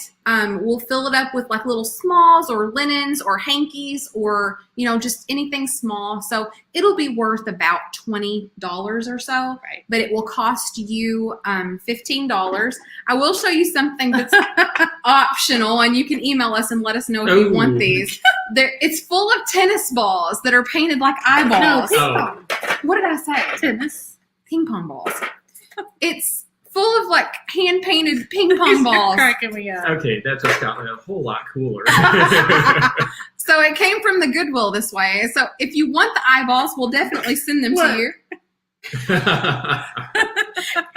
If you don't want the ping pong balls, you can let us know. Jamie said, I see a cat on there. Yep, there's a black cat right here. Yes. Jamie's into it. So That house looks like a lot of the houses in the town I live in. so here's how we do our mystery boxes. So this will be $15. Here in a minute, we're going to give you the item number for this mystery box. And you don't have to be the first person. So what we'll do is if, 20 people are interested or if 50 people are interested, we'll spin a random number between 1 and however many people are interested, and we'll get to choose who buys the Yep. mystery box that way. So it gives just everybody a more fun chance, and we like to play games on this channel. So, it just gives you more of a chance to win that way. Jamie, I love you. She's educating me about the Mercury candlesticks Oh, she sent you a picture. with the Cool. red tips. Awesome. Am I the only one? Closer. I have never seen these. That's pretty cool. Thank you so much, because I did not know what those were. Oh, everybody wants us to sign an eyeball. That's funny. George too. That's funny. That's actually a fun idea. Okay, so is everybody clear on how this works? So it's $15. Here in a minute, we'll give you the item number. The only rule that you have is you can only type the item number into the chat once to make it fair. If you type it more than once, our moderators are going to get really mad at you. So only type the item number once. We'll count the people interested, and then we'll spin a random number to see who can win have the opportunity to purchase the item. Does that make sense? Mhm. Okay, ready? Katie, I'm probably going to have you stop pretty quickly because we tend to have a lot of people. So if you're interested, you better be quick. Okay? That's right. And of course, it's a happy haunting box. Wait. Please only type that item number one time because people are going to get mad and I'll get mad and then George will get mad. Yeah. Yeah. Did you hear him? He can't even sound bad. Okay, $15 mystery box, and it's number 13. Number 13. Of course. Number 13 if you're interested. Please only type that once. And Katie, I'm going to be pretty quick. Sammy says, I have 3 sets of Mercury candlesticks. How have I missed these? I just 7, don't understand. 6, 5, 4, 3, 2, 1. Bid in. So I'm going to wait and see that bid in from Katie. And anybody after that will not be counted. I'm sorry. Now the box is Halloweeny, but the insides are not going to be because we can't find that stuff around here for True. whatever reason. I Not just never enough. find the vintage Halloween stuff.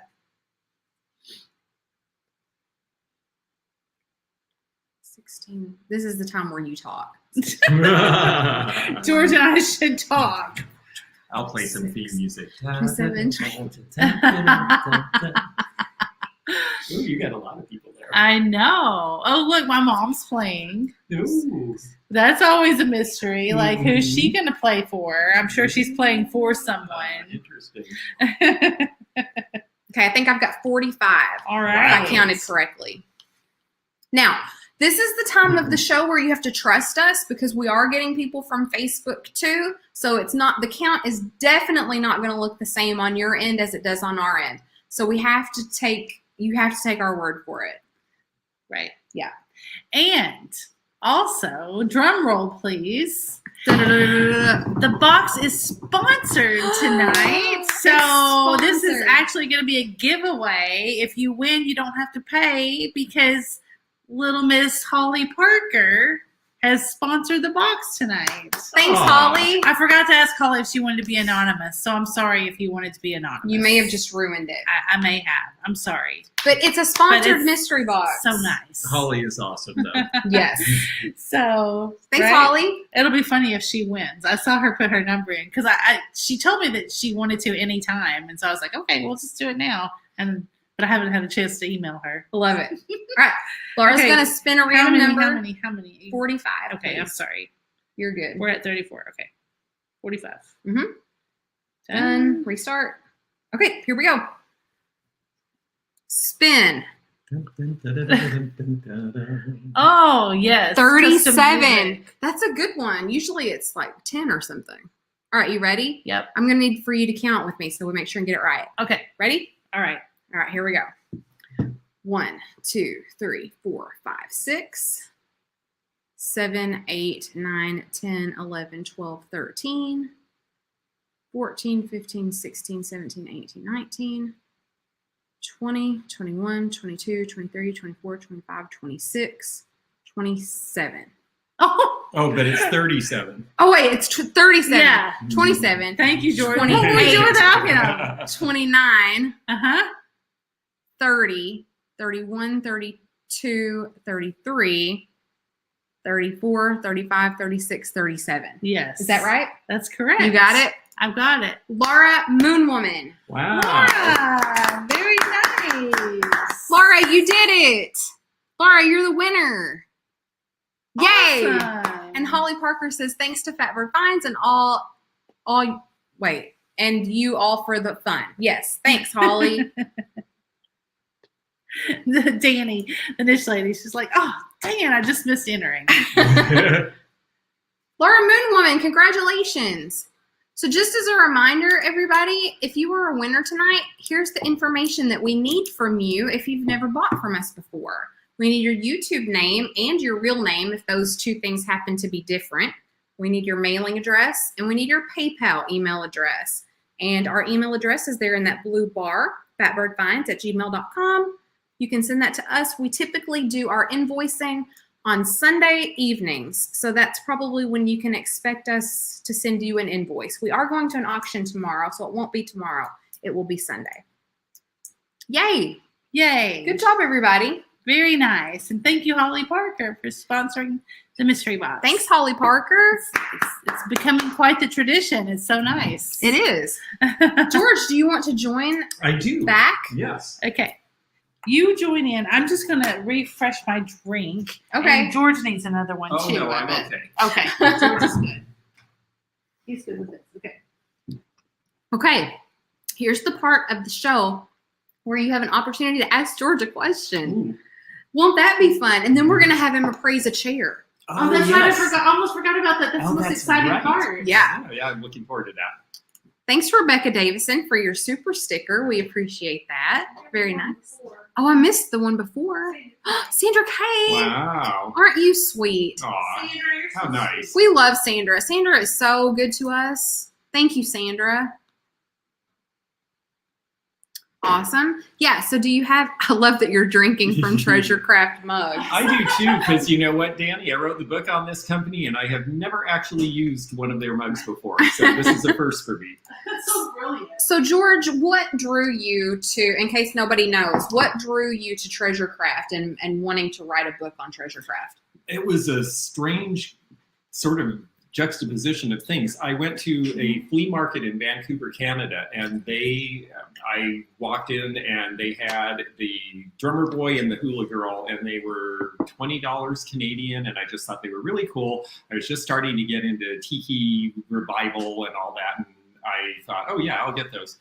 So I bought them, and put them on the shelf and liked them. And then a friend of mine had all sorts of other dancer pairs, and because he was a professional dancer, and he's like, oh, I've been collecting those for years. And he showed me like 6 other ones, and I'm like, wow, I've never seen those before. Adagio dancers and Spanish dancers and a bull and a matador, and I'm like, wow, these are cool. And then I was working at the outlet center in Washington State, and Fallscraft had bought Treasure Craft, and all of a sudden I walk in the Fallscraft store, and all the Treasure Craft stuff said discontinued on sale. Oh. And I thought, oh, that's weird. I wonder what happened. And they wouldn't say. And it turned out that they had merged, and Fallscraft decided to offshore it all, and that was the end of that.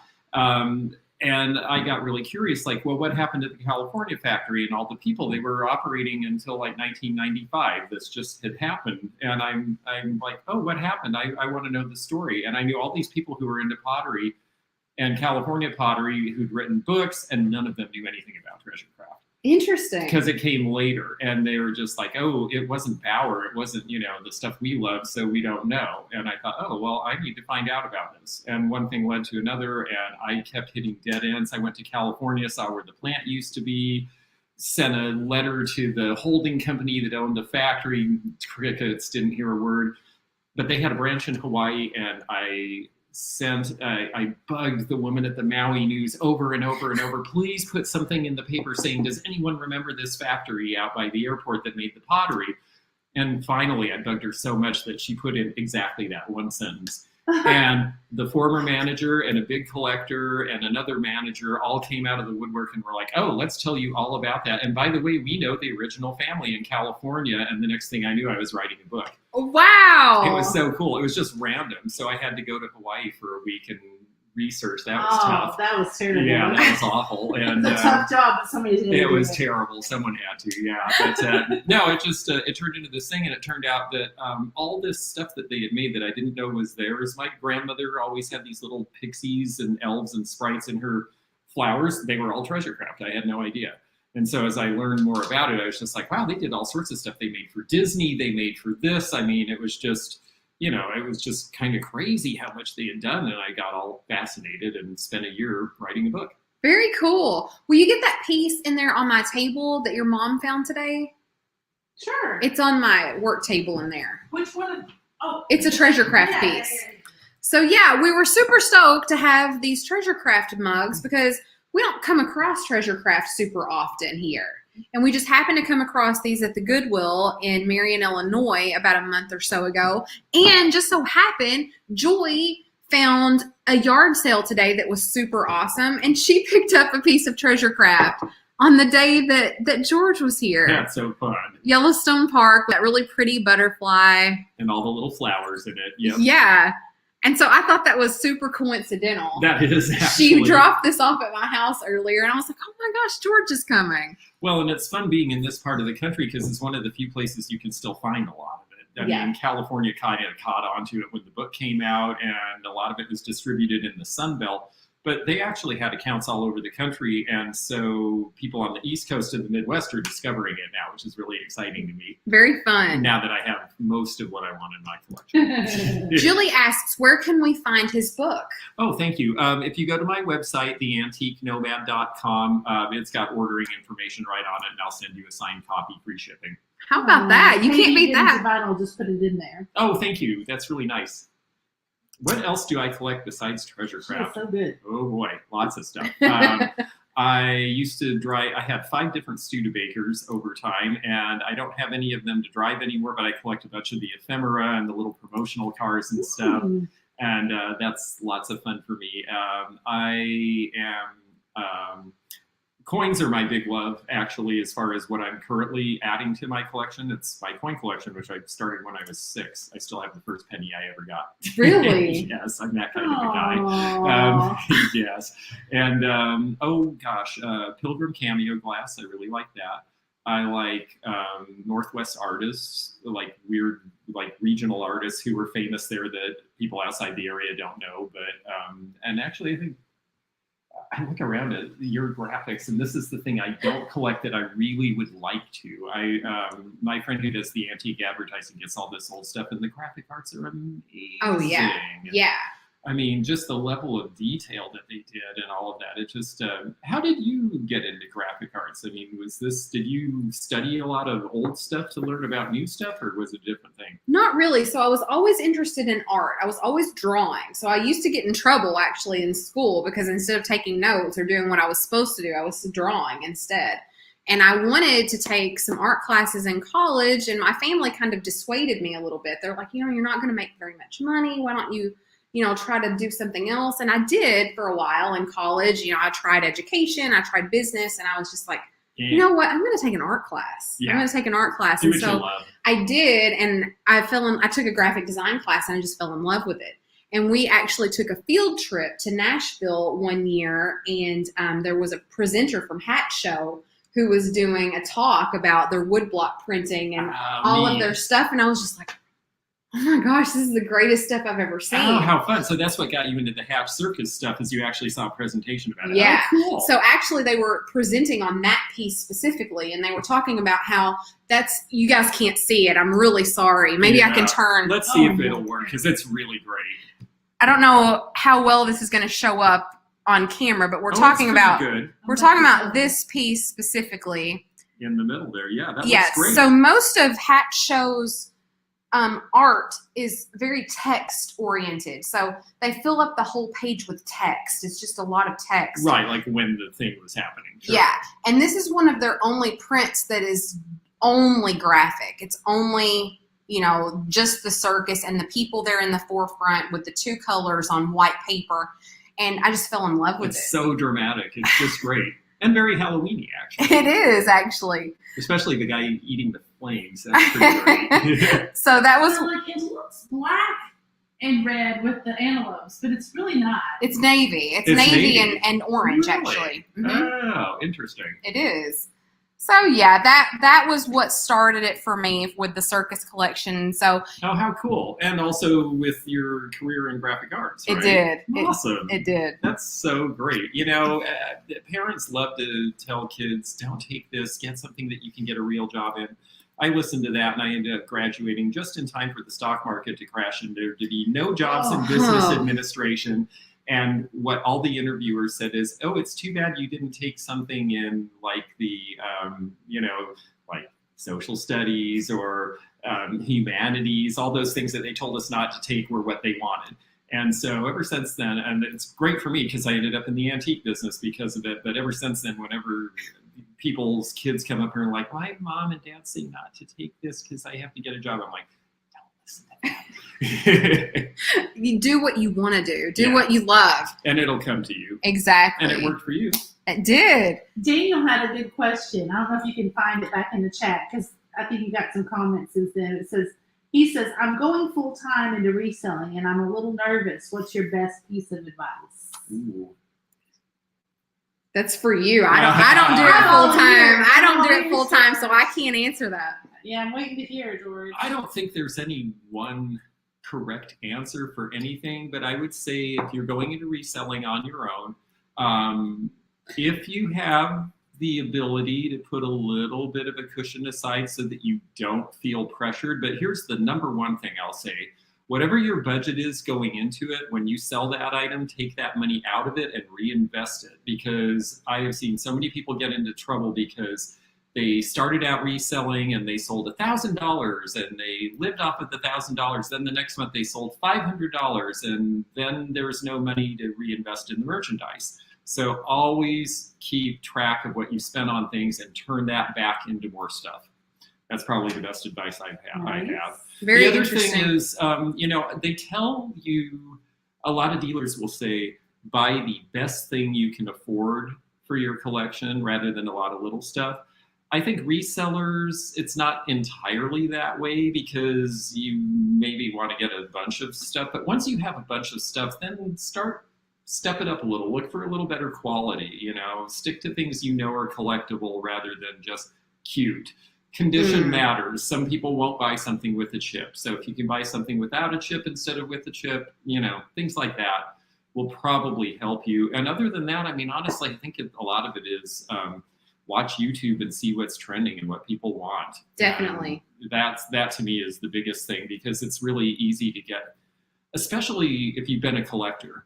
It's really easy to be like, well, I don't like that, or I only want to buy things I like. And then do you want to part with them? Because it's your collection. So you kind of got to think about, am I in business or am I a collector? And it's okay to be both, but you might not be able to do both at the same time. Right.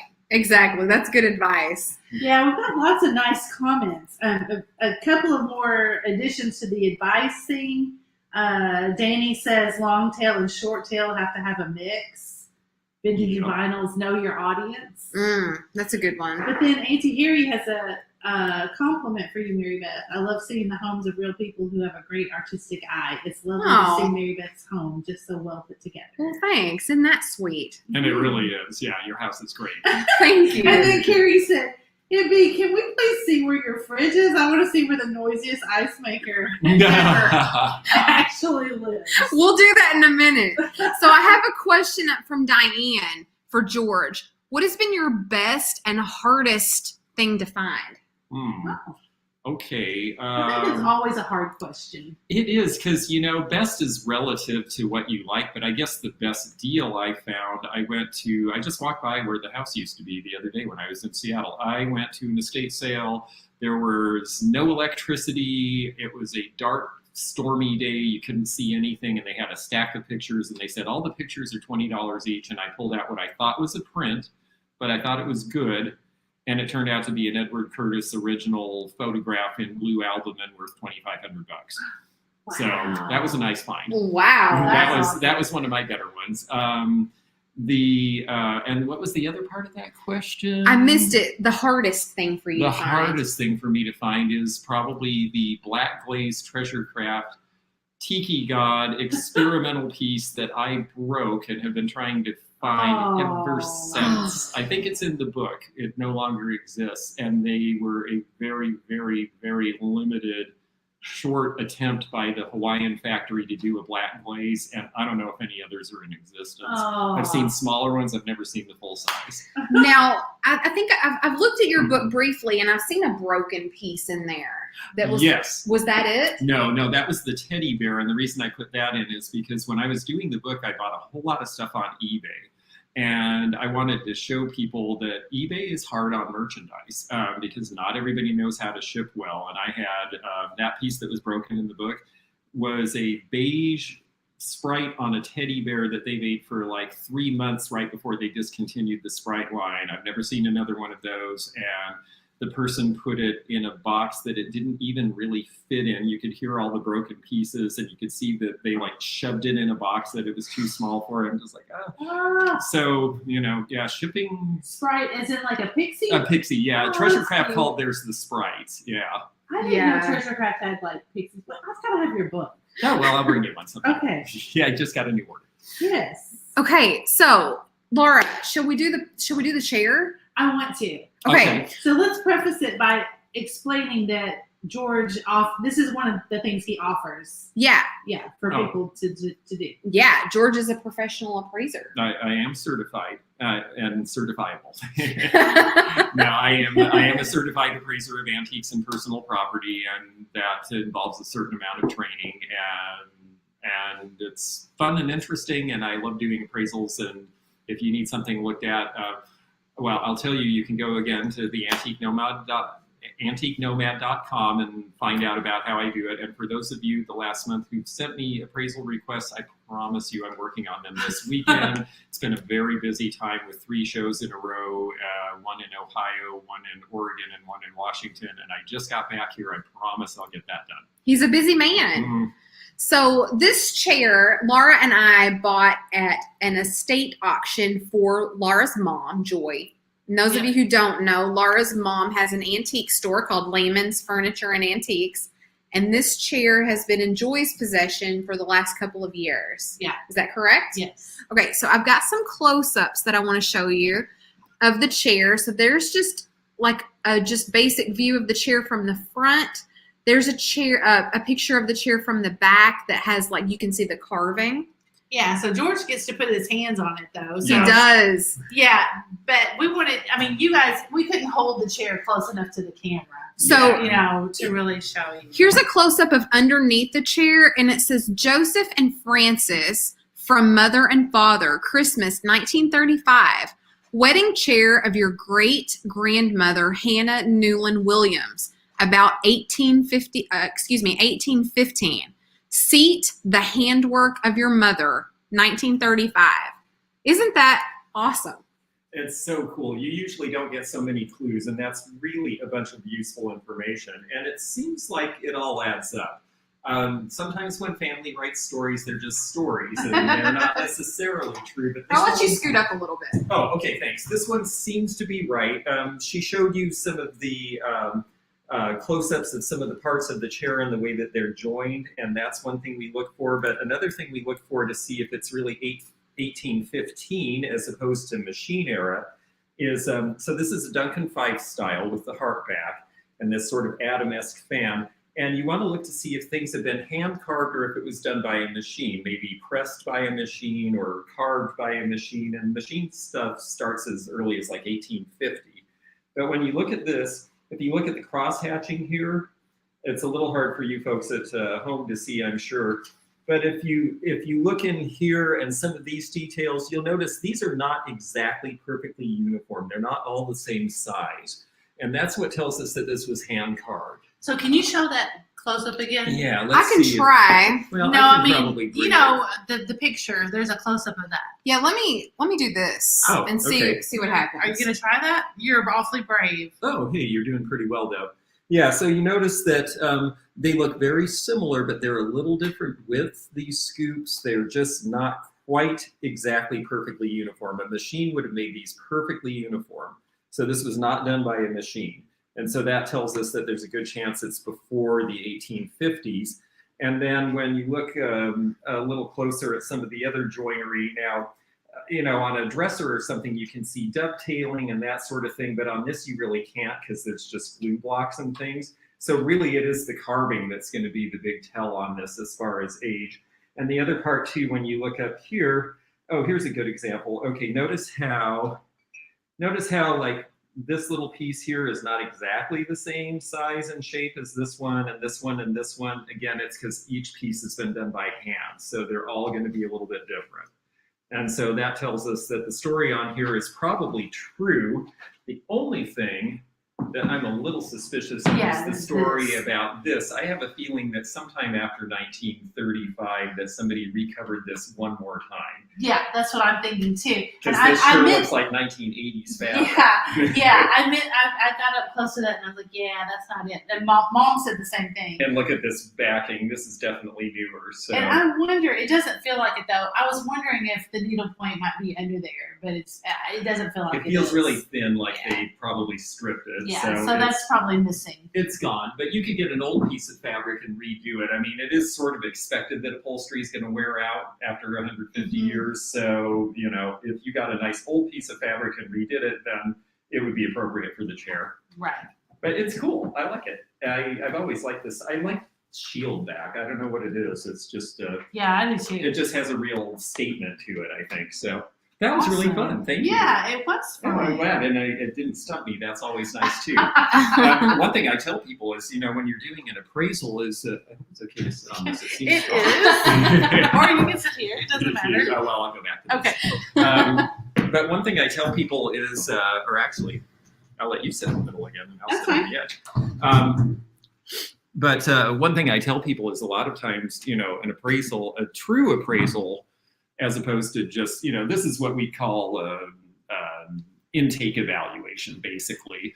And, you know, we're just looking at it and getting a feel for what it is and that sort of thing. But a real appraisal, you have to do a formal written report. It has to be for a certain purpose because the value of something could be, you know, if this is insurance value, it might be $500 or $1,000. But if you were going to replace it, it might only cost you half that. So, you know, so it just depends. There's different levels of the market just because there just are. I mean, it all is circumstantial. So very cool. Okay, so I'm just reading these. This is better than the Antiques Roadshow. And Danny says, "Is it Chippendale?" So no, it's Duncan Fife. I believe it's a Duncan Fife style. Yeah. Yeah, and so they're all agreeing about the fabric. Yeah, they were wondering about that too. Auntie Harry says, "How much is it worth?" And again, worth is kind of relative. My thought is in the current market, $500 to $700 if you had the right buyer. But period furniture is weak right now. You're actually seeing pieces like this that were handmade selling for prices of machine-made stuff.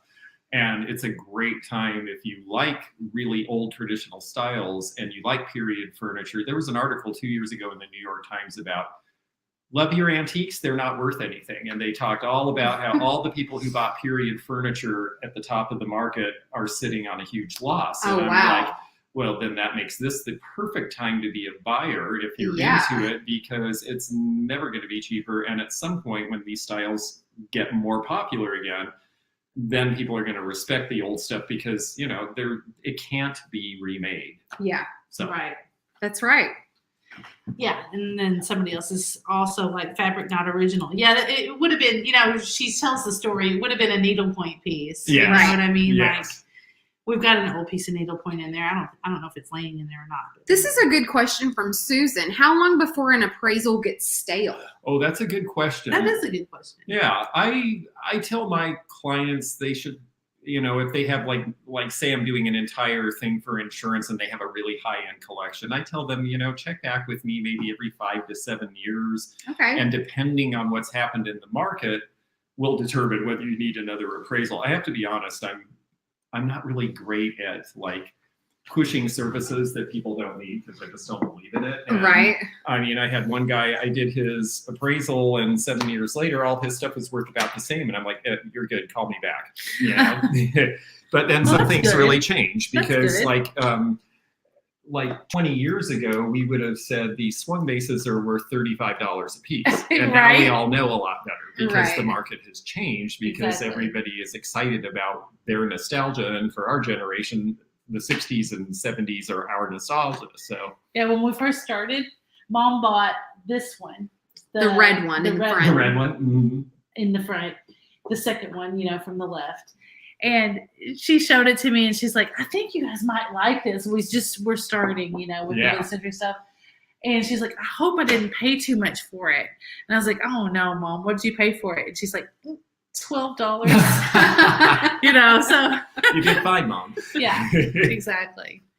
Yeah, that started it all, that red one right there. That's so great. And you've got some really good ones. The lavender is really hard to find. Oh, yeah. The lavender, she paid up for that. I spent way too much on, but that was the one that I wanted, you know, the purple. Always. To finish them. Even when the rest of them were $35, the lavender was always way more because it's really that hard to find. Yeah. Yeah. All right.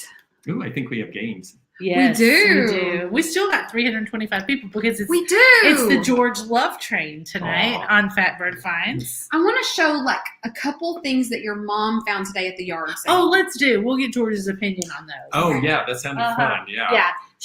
So my mom today was out and about and she ran across a yard sale. Tomorrow is Katie's birthday. Katie, are you watching? Katie Garnett, my oldest daughter, happy birthday to you. Aww. In here a few minutes, right? A couple of hours. But anyway, Mom was going to get a cake for her and ran across this yard sale and she started sending me pictures and I was like, where are you? Are you in Paducah, Kentucky? I mean, my God, what are you doing, Mom? And she's like, it's just a yard sale. I don't know how I'm finding all of this. So, do you have a new Max picture? Katie said, thanks, Mom.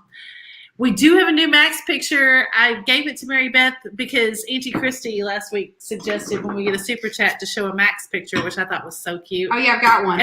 And we've got a couple of super chats so we can show those Max pictures. So let's do that really quick. Okay, so I've got one right there. Oh my God. He went to the pumpkin patch today. He's gotten to where he's smiling a lot now. I cannot wait. I haven't seen it in person. Like he's only just hinted at a smile. Look at that. And then I've got one more. And it's that one of him and Katie, and he looks so happy. Come on. At the pumpkin patch. And he looks like a little pumpkin. Look at him. Look how little. And look, he's just like beside himself. He's real happy. That's so cute. He looks like a happy kid. And she looks like she's finally sleeping through the night. She is. Isn't that a cute pumpkin patch Yeah. scene? Did you see that big swing? Yeah. And it's right out there in the middle of the pumpkin patch with everything all around. That was so cute. Where were they? In Lexington. Lexington, yeah. So your mom found a lot of things, and I've brought 4 of them in here, right? Uh-huh. So here's the first one. Ah, look at that one. It was just tons of Italian glass. Tons of it that I think she found. Cool. You got it? Yeah. You sure? Yes. That's a cute one. Yeah, I like the stopper on that one.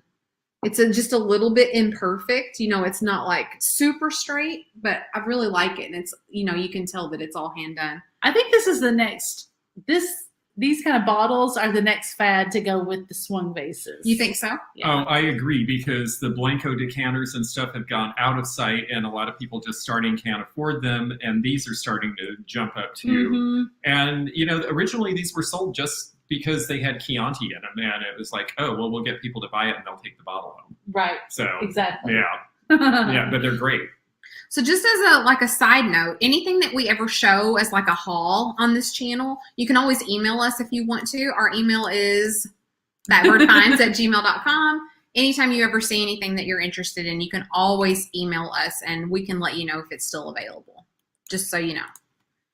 Okay, and then she found, we had some satin glass in our sale today, and here is an amber colored. Amber, satin, and swung. Yeah. Yeah, look at that. That's like a combination you never see. Yeah, you just hardly ever see that. I'm trying to turn it to the side so you can see that. It doesn't show really great like this. A lot of times with the satin, it has that look of being imperfect. I don't know if it needs to be cleaned or if that's just kind of. A lot of times they just need a good washing. Yeah. And, something. Zeno says, I like that. Very lightly. Yes, that's totally his look. Oh, this is? Yeah. Oh, that's Yeah, cool. he likes amber and orange and Everybody's that saying. era. Danny's like, I've never seen one in satin glass. It's true, Danny. They really are. They're not very common. Oh, I didn't say it. Everybody's saying it's the best way to buy something. That's what I always say. It's the best way to buy something. It really is. You're not competing with anybody, really. Yeah. Okay. I really like this, actually. Yeah, me too. I think it's, And Jamie's I think like, it's nice. what? Come on. George, do you care to I'm grab telling that you. I'd be happy genie to. bottle? Mom was like sending me pictures. And the first few, I was like, I think I'll pass. One was a white cat, when Jocelyn was getting all the white cats there for a Right. little while. I was like, maybe not, Mom, because we just spent $800 at the last sale. And she's like, yeah, okay. And then she started sending these. And I was like, where? Okay. Where are you in We're doing Paducah? this. So here's like the wax drip bamboo genie bottle with the stopper, and that's still got its original plastic around the stopper, which a lot of the ones that we find don't have that anymore. Yeah, and without that, they're kind of a pain. They're not easy to use. You can Exactly. put tape around them. Exactly. And it'll work, but the plastic stoppers did go bad sometimes. I just sold this exact piece in Spokane Oh, this one? like last weekend. Really? Awesome. All right, so do tell. How much is that? I got 85. 85. Nice. Did you see our haul with the other ones Yes, I did. from Catawba? Yes. Like we looked them up on eBay, and the pink ones were like Pink is $400 or pink's a something. really hard color. to Yeah, it was find. like $400 Yeah. to $500 on eBay sold, not just Uh-huh. listed. Could not believe We it. were thrilled. Oh, here we're gonna ask George about the pear thing. The what? The pears. Okay, let me show one more, and then you can ask him Okay, about that. Cool. So yeah, we're super stoked about this like emerald green color Such a genie great bottle. color. I mean, this one's really pretty. Yeah. I love that one. I It's do not too. really it's not the avocado green. You know? No, it's really bright. Yeah, I like the bright personally better. But Zeno, a $400 nut holder. And then I've got one more, which you guys who know me know that I love these types of Empoli glass with the lids. this will hold your nuts too. You can put nuts in here. But this one's got the lid, you know, the ruffled. Now this is we say things are or are not your jam. This is your jam. This is totally my jam. I love these. Harriet likes this. Well, they look like big tops to me. Yeah. You know, they Yeah. look like tents. Yeah. So I totally love these. Just The because of shape the is great. yeah. It really is such a fun shape. I'm a major fan of this, just so everybody's aware. Or very fancy cotton balls, yes. And usually we see the ones with the lids that come out that are like round this way. This one goes in. This one's like skinny instead of chubby.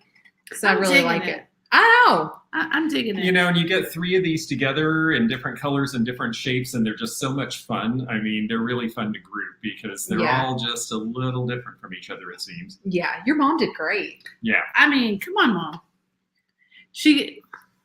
I was like, okay, how much on the bases? So, I mean, I think she had one whole stack for 20 and another whole stack for 20. Wow. Yeah, she did great. Yeah. Fabulous. Okay, so That's what keeps us going. ask George what he thinks about selling in pairs versus singular. Okay, so here we go. This is a behind the scenes conversation. Okay. So we've got okay, so we've got the pink, the valuable ones. Yeah. Well, wait, just a second. Let me start it in a different way. Okay, all right. So the lady whose estate this was, you could tell that she had everything in pairs. Oh. Like she had a couple pairs of these Fenton handkerchief She just compotes. formal display. A pair of the pink genie bottles, a pair of the blue ones, a pair of the big apothecary jars that are blue. Everything she had was like in pairs. Okay, now you can continue. Okay, so I was skeptical. I was like, because one way of thinking is don't put both of them on at the same time because people will think that they're reproduction if you've got 2 because they're kind of rare. Yeah. And bottles don't seem like something that would be in pairs. Lamps are in pairs. Chairs are in pairs. Correct. Right? But then I was talking to a lady at my mom's store, and Mom said, tell her about your genie bottles. And so I was telling her about them, and she was like, oh, yes, my mom in 62 or whatever, bought her brand new living room suit with her end tables and coffee table, and she bought 2 of those genie bottles and put one on each side. Sure. side. So what do you think? Do you think that they sell in, do you think that they're supposed to be in pairs? No. If it were me, I think it was personal choice. And if it were me, I would sell one singly. And then when the person buys it, tell them, hey, by the way, if you're interested, we have 2 of them. Oh. All right. And you might just sell them to the same person and ship them in one box instead of 2. There you go. Okay. All right. Straight from the antique Nomad. I mean, it's just a theory.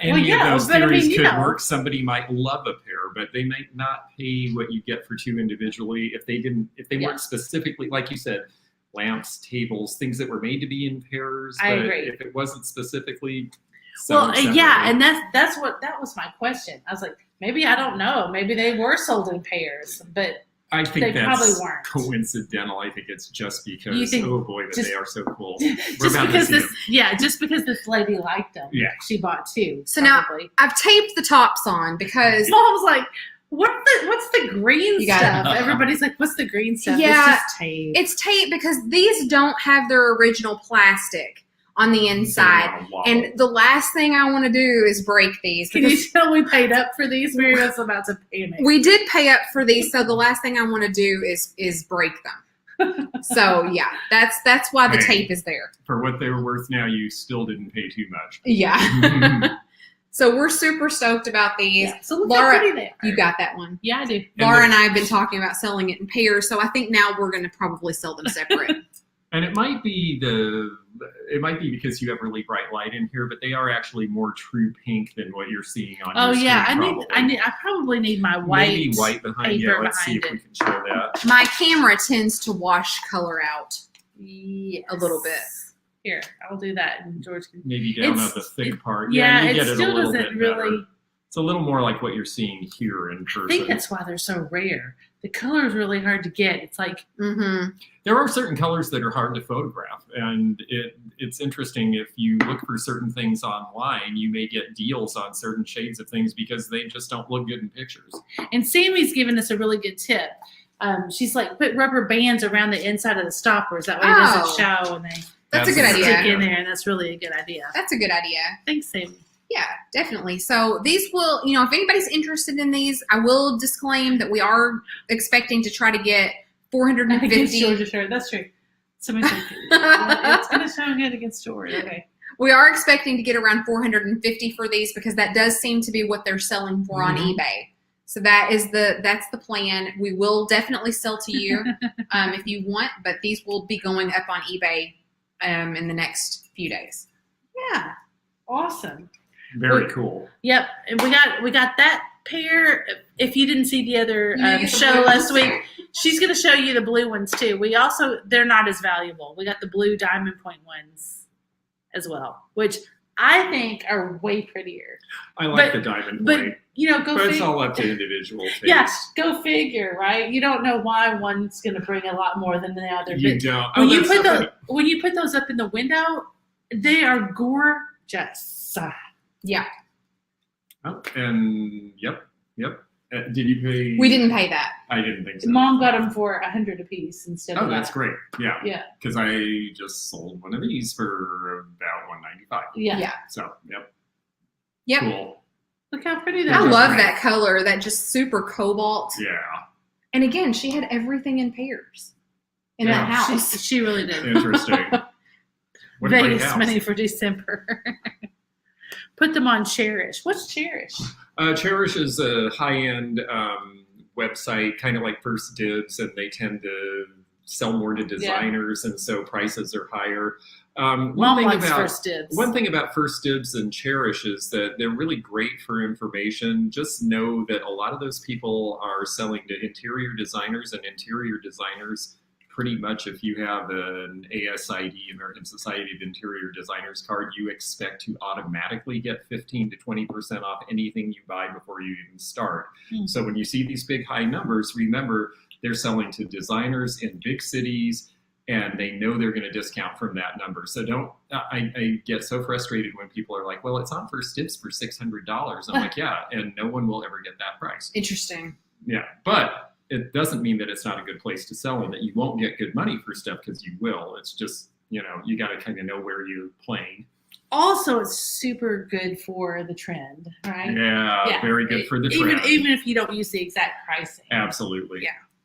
So Laura said she liked the blue ones the best, and we did get one more like at that auction, or excuse me, at that tag sale. We got the purple one, and this one's actually my favorite. Right. It's probably the least valuable, but it's actually my favorite. I really like that purple. We paid way less for that one. Way less. And actually, it's super pretty. And if you dig around in eBay, some of those have sold really high. Yeah. I think we did good. Yes. And as Danny always gives really good eBay advice, George. Yes, I saw that. And she's got a great piece there, actually. She says, I price knowing I'm discounting and get way more than eBay. And that is smart. Yeah, it is true. There are other places besides eBay to sell, and there is validity. And for certain things, you will do better. I mean, if you can tell a good story about something, Etsy can be a great place to sell. It's I use eBay because it's easy and because I don't do a ton of online sales, but there's plenty of other places that are good to sell and to research. Yeah, and my favorite piece of advice, eBay advice, Danny gives it a lot. I mean, several people have given this advice, but Danny gives it a lot, is that you cannot go, you've got to look around on eBay at your sold prices and stuff, and you cannot go by the first thing you see, because sometimes people get a really good deal. Right. Sometimes things will sell, say that bottle. So sometimes somebody didn't know what that was worth, and somebody sold that for $45, and then the next person might have sold it for $65. So if you just look at those two or the first page, you're like, wow, that's only worth about $50. Yeah. But then if you dig a little deeper, somebody took excellent pictures and hit the market just right and sold it for $250. Exactly. So you have to be really careful. You don't want to just undercut yourself immediately. It's true. When I'm doing appraisals, I have to be really thorough about that for that exact reason. And a good example was one where there was a comparable for $15 on something, and I'm like, that's a $150 piece. Well, I looked at the picture. The picture was horrible. Of course, it only sold for $15 because you couldn't even tell what the thing was. I don't know how it sold at all. So yeah. Photography is super important. Super important to have a nice, crisp, clean background. Make sure you're not shaky when you take your picture. Make sure your pictures are crisp. I can't stress that enough. I feel like we try to do a really good job on our pictures, and I really think that pays off. Yeah. eBay's designed for commodity items, so they are crashing prices on the antiques and collectibles because people follow their advice and undercut other people. Yeah. So that can be a thing. Yeah. Absolutely. Mm-hmm. And Cheryl disagrees with selling them singly. Oh, let's see why. Oh. It's always good to have. It is. I think when you have a pair, it makes it more valuable. You can always, maybe so. Give the first a choice. And that might be something that we try. We might just put them on there as a pair and say like $999 and just go with it and see what happens. They just listed a pair yesterday for that. Yeah. Mm-hmm. So it might be something we try for a week, and if nobody bites, then we'll or put them maybe on. see how the one that they just listed as a pair does. Yeah. Yeah. Definitely.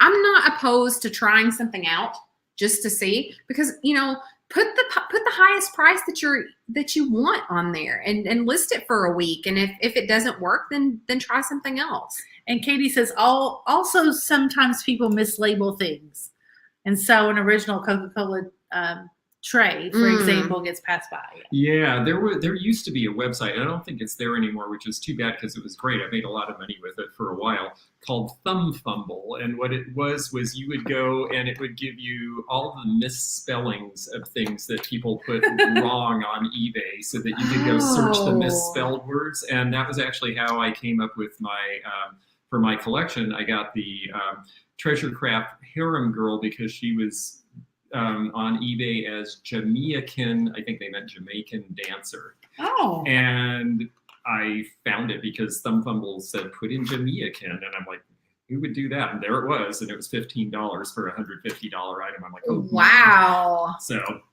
that's awesome. Never hurts to try the pair first. Can always switch to single. Exactly. True. Or Danny says, right now eBay works to correct those misspellings. Yeah, they do. They know. Yeah, Jamie, we could do it that way. I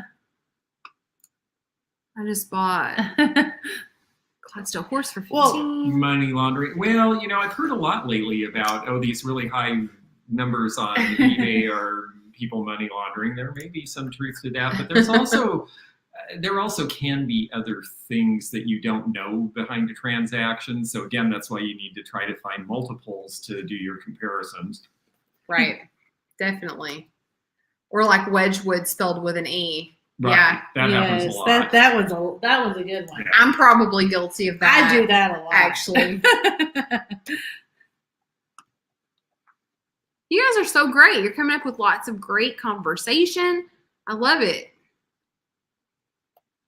JB, I see that you're interested in possibly that purple bottle. Just email us and let us know, and we'll be happy to give you a price back. I'm not positive right at this second on that one. I haven't really researched it very much, to be honest, but we will do that and email you back if you're interested.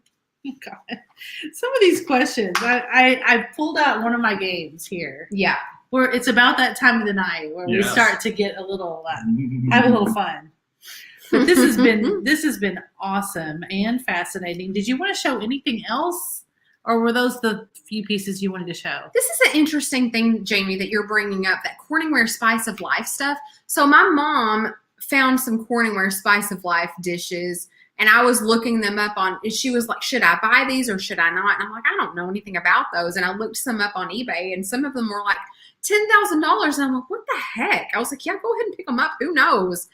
And yeah, I just don't understand. I don't understand why people are listing things for that kind of money. It's just bizarre to me.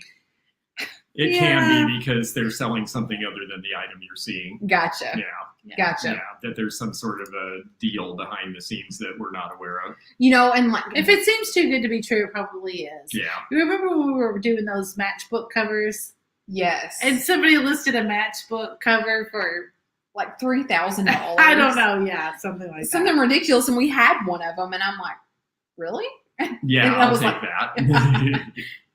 But like jarts, for example. Oh yeah. So when you search jarts on eBay, you just see like pictures of empty boxes. Right. So do you believe that those people are actually shipping the jarts when somebody buys, or do you think they're actually just shipping the empty box? They're shipping the jarts. Gotcha. Absolutely.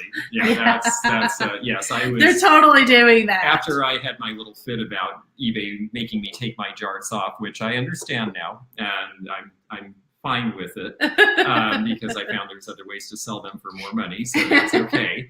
But I was annoyed because when I listed mine, 100 sets of jarts had sold within the prior 3 weeks, even though I was told they were not allowed to be sold. I'm like, well, why are you selling them all over the place then?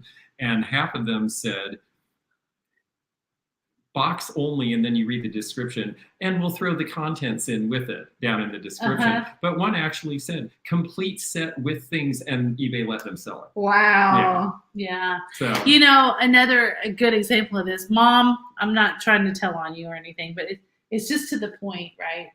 Is that you can't sell box springs and mattresses. right. So, but sometimes they're for real brand new. Yeah. Like people don't sleep on them. Like they came out of people's guest rooms. Right. That's how I got But- mine. Yeah, but you have to say, I bought the bed and the box spring and mattress was for free with purchase. you have to say that. Interesting. So I paid have to. $150 for a $30 Yeah, you Hollywood can't frame sell it. and got a free box spring and mattress with Yeah. it. Yeah. Okay. Zeno says, Michelle, I'm tired of your game hate for Flippin and Sippin. what did Michelle say? Something ugly? She said, this is the best Flippin and Sippin ever. There's no games. Oh, I'm Michelle. sorry, Michelle, but you're going to be very disappointed in a moment. Zeno says, ask George about the photos for his Oh. this last round of eBay items. Yeah, so I forgot I was leaving town, and then at the last minute, I'm like, oh, I'm putting all this stuff on eBay, and then I'm leaving town. I better pack it all so that Zeno could just print out a slip and stick it on and send it out the door. Well, I didn't think about the fact that I hadn't taken any of the pictures. I did all the listings and everything else. So then he got to go through the video that I did for my level 2 members and pull the best picture he could with me holding the thing out of it. And amazingly enough, 15 out of 20 items are going to sell. I don't know how that's possible. That's a high five item. Thank you. Yes, I agree. Thank God. Thank God. Katie and Casey. Carrie. Carrie. Gosh, what's wrong with Sheesh. you? I love how salty George is about the jarts. Oh, yeah. I definitely, that one just pissed me right off. Michelle said, I said because I'm working. I'm still here, I know you're here, bestie. It's just, Michelle doesn't like the games. You'll get over it, Michelle. She hurts my feelings. She doesn't like the games. Y'all, there's still over 300 of you here. If you haven't hit that like button, now's a great time to do it. And if you're not subscribed, you should do that too because we have so much fun all the time. Okay. Speaking of fun, What are jarts? Sonia says. Oh, So Sonia, like you're missing out. like lawn darts from back in the day, right?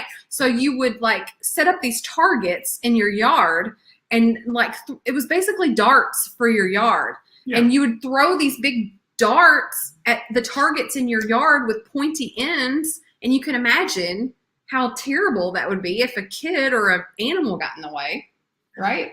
It says right on the box in huge letters, intended for adult supervision only. But that Yeah. never really happened. No. So those quickly were recalled in the day, and they're illegal basically to sell on eBay. I mean, I totally get it, but to me, it's ironic that now the hottest thing to do when you go out on Friday night is to get drunk and throw axes. Right, exactly. And that's okay. Yeah, I mean, that's so ironic. I to know. me. It's crazy. Exactly. Yeah. Oh, I think it's so funny.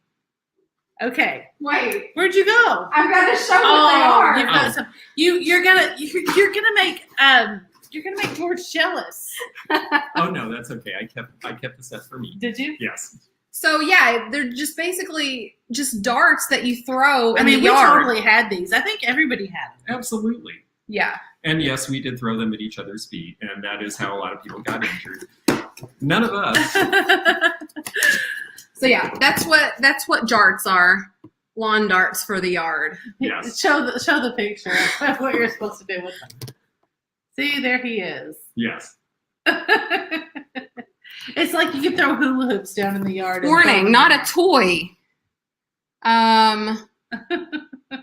Not a toy to be used by children, may cause serious or fatal injury.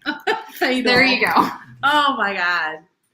Michelle said we all had yards back in the day. We also played in the street, and I lived in the city and not the country. Yes, we did play. I mean, that's totally true. So George, when you were growing up, did you play like outside, like All the time. like blocks away from your house? Yes. Yeah. Well, we lived in the country too, and but even when we were in the suburbs, my mom had a very loud whistle, and if I heard that whistle, I could go almost a half a mile away and hear that whistle. And when I heard the whistle, it was time to come home, and I better be there in 10 minutes. Right. So That was it. I really can't imagine letting my kids do that. Now my kids are grown, so much less of their kids.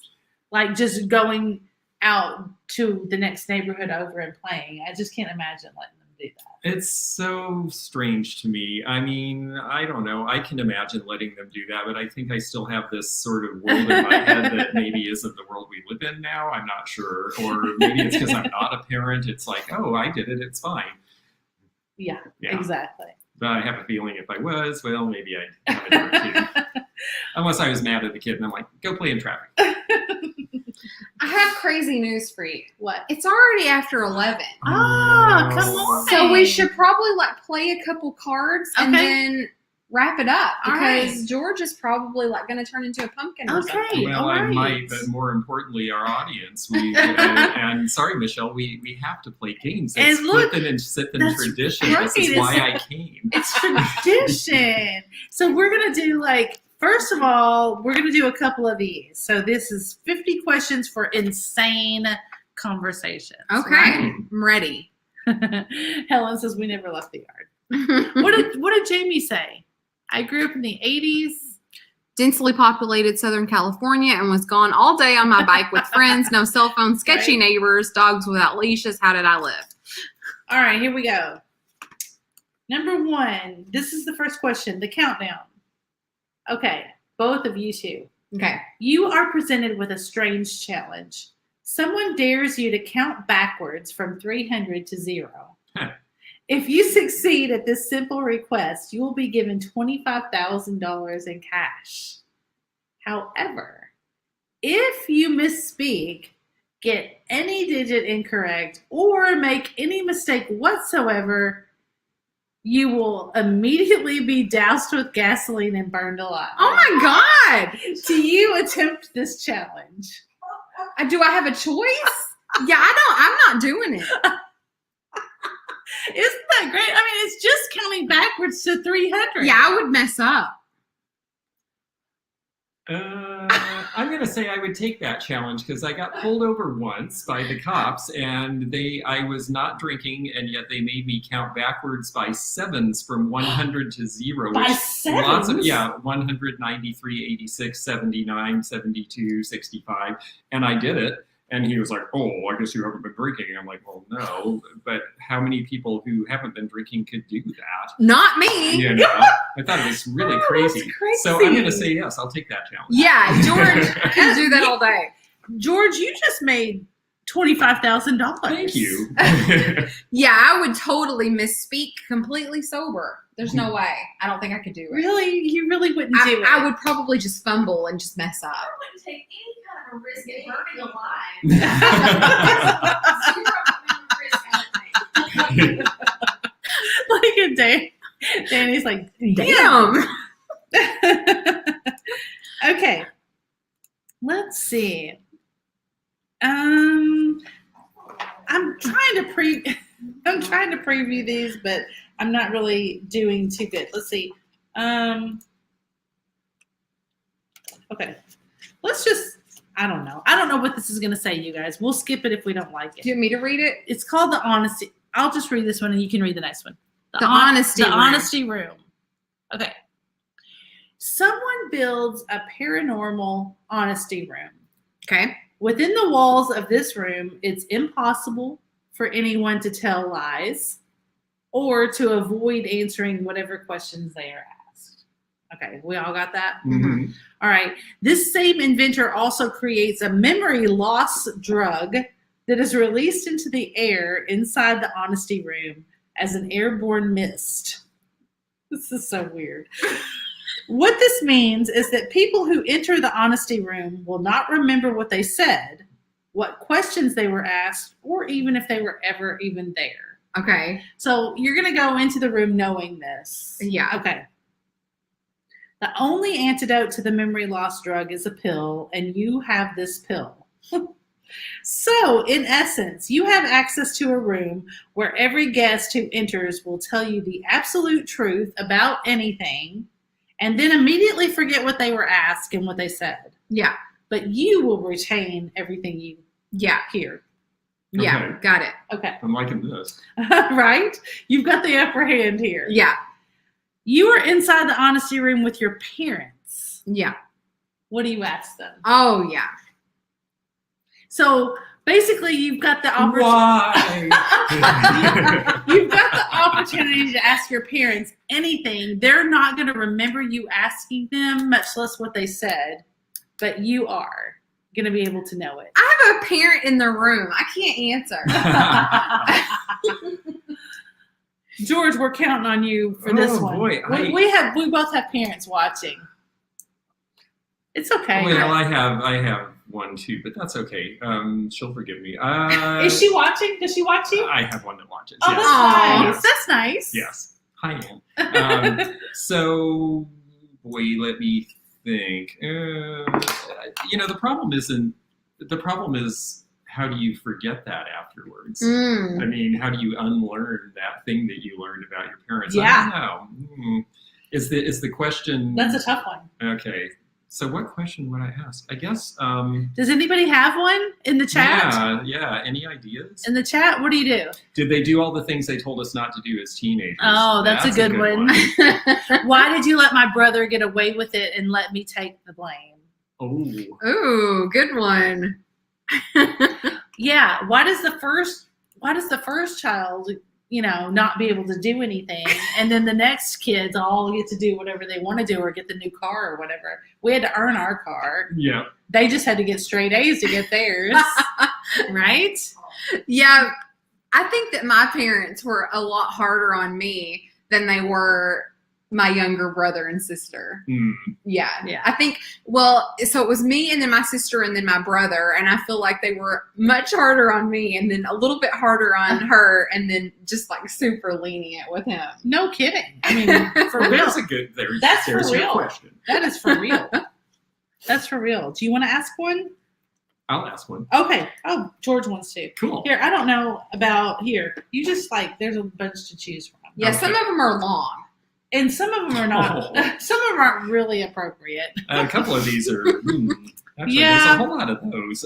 Let's see. Read some of the answers while George is picking a question. First kid is like a test dummy. Here we go. We've got a. Okay. Yeah, that's true. He found We it. have a lot of women in the audience, so I think this will be a good question. Okay. I only skimmed the first sentence, so Okay. we'll find out. You are close friends with a wonderful 30-year-old woman who has never been in a romantic relationship. And at long last, she meets a man that she seems to like and who likes her. He is 35, a successful architect, relatively attractive, and refreshingly unguarded. In fact, he's so unguarded that during the first meal you ever share with him, he stoically tells the entire table a stunning story. This is his anecdote. Oh, here we go. When I was 12 years old, I was playing with my neighbor on a railroad bridge near our home, and no one else was around. We got into an argument, and I pushed him off the bridge, killing him instantly. I told everyone it was an accident, and I never got in any trouble, but I knew what I was doing. At the time, I truly wanted to kill him. Now, in retrospect, it was obviously wrong. I wish I had not killed that person, but, it was 23 years ago. Little kids do crazy things. You know how it goes. The next day, your female friend asks if she should continue pursuing this relationship. How do you advise her? Oh no! I'll be like, girl, please. I'll be like, No. girl, you need to get out of there. God, Nikki, that is so bad. Nikki's answer was that she would call the police when the story was finished. Oh my God, it's like Breaking Bad or something. Everybody's like, run! They're like, no. But he's an architect and he's Please. relatively attractive. Oh my God. That's like, I mean, he was young, it was a long time ago. he said, what is the Jesus, Mary, and Joseph? Woo! Yeah. Michelle says, what's the statute of limitation? Yeah.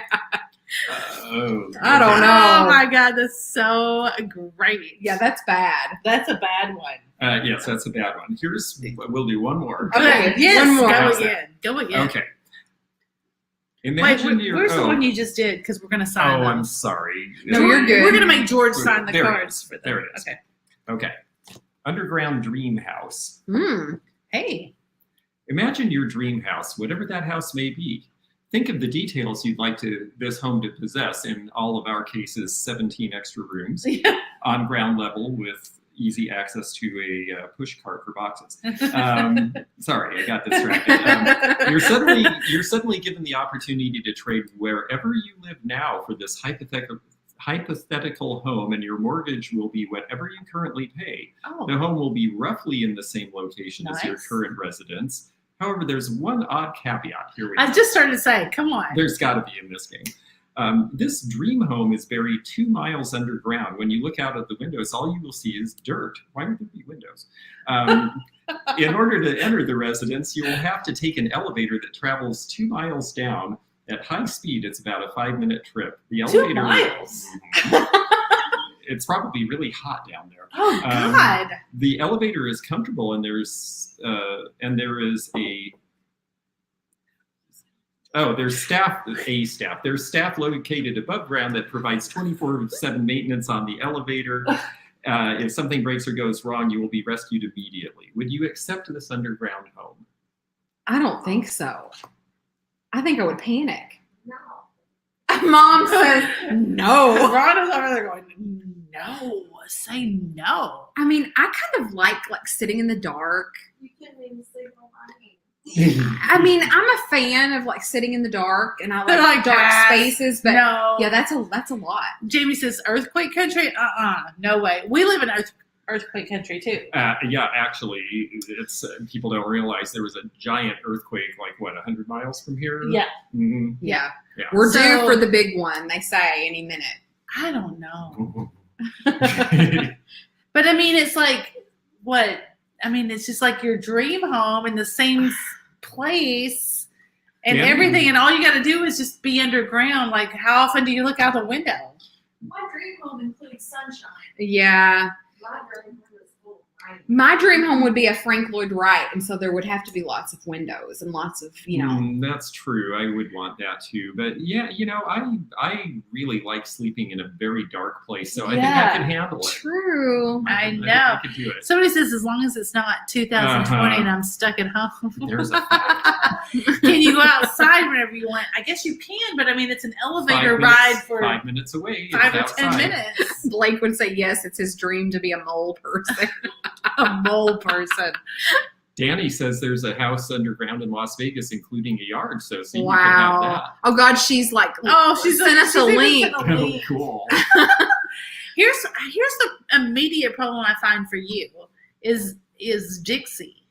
Oh yeah. Like you'd have to Send her up the elevator to go outside. 10 minutes. So that she could bury it. yeah. Before before long, you'd have her trained. You put her on the elevator, push the button, let her go out, and then she'd come back. I would have to train her to work the elevator herself. Yeah. Oh, Auntie Harry, there was an earthquake in Australia. I didn't know that. Oh, recently. Interesting. Wow. Interesting.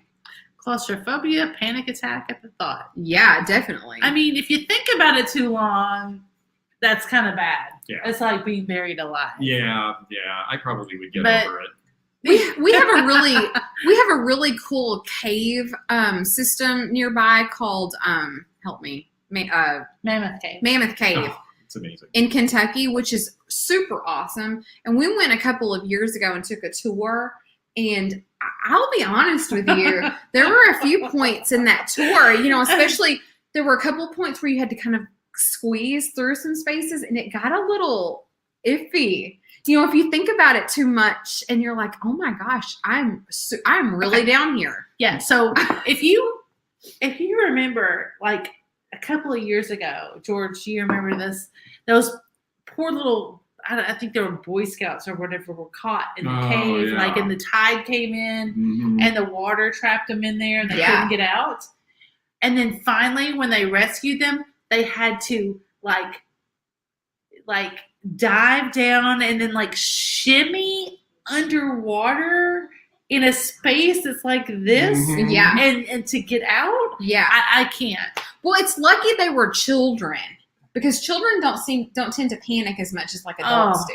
Yeah, you just tell them, this is okay, you can do this. But the Oh my God. yeah, I don't know. When I went to Mammoth Cave, I went on my own years ago, and then I went with Zeno and one of his best friends from college, and he and I psyched each other up, and we did the one where you have to crawl through in the mud, and there's one point, and I get claustrophobia, and I was just like, well, it's all these other people, but I love going in caves, which is weird because there's just a little thrill to that. Right. But I think if I had known what it was going to be like, I wouldn't have done it. But after I did it, it was amazing. But there was this one point where it literally was like, I can't do that.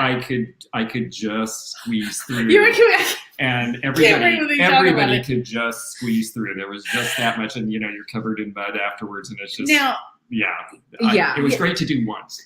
yeah, I agree. Like, if I have to, of course, I'm chubby, so it's like it doesn't really even apply. But I mean, if you just have to squeeze through like walking, Yeah. that's different. If I've got to get down And shimmy. Yeah. if I've got to get down on my stomach, like where my face is kind of like to the ground, and I'm like trying to get through something, oh my God, no, No. I No. can't. So you're not accepting the dream house. I don't think so. I think we have a conclusion about we the don't dream have to house. shimmy to the dream house. Like if I had to crawl to the dream house, no. If the elevator thing, though, The elevator kind of helps. yeah, I think that's what makes it an interesting question. It's like your elevator works, it's guaranteed to work all the time. Yeah.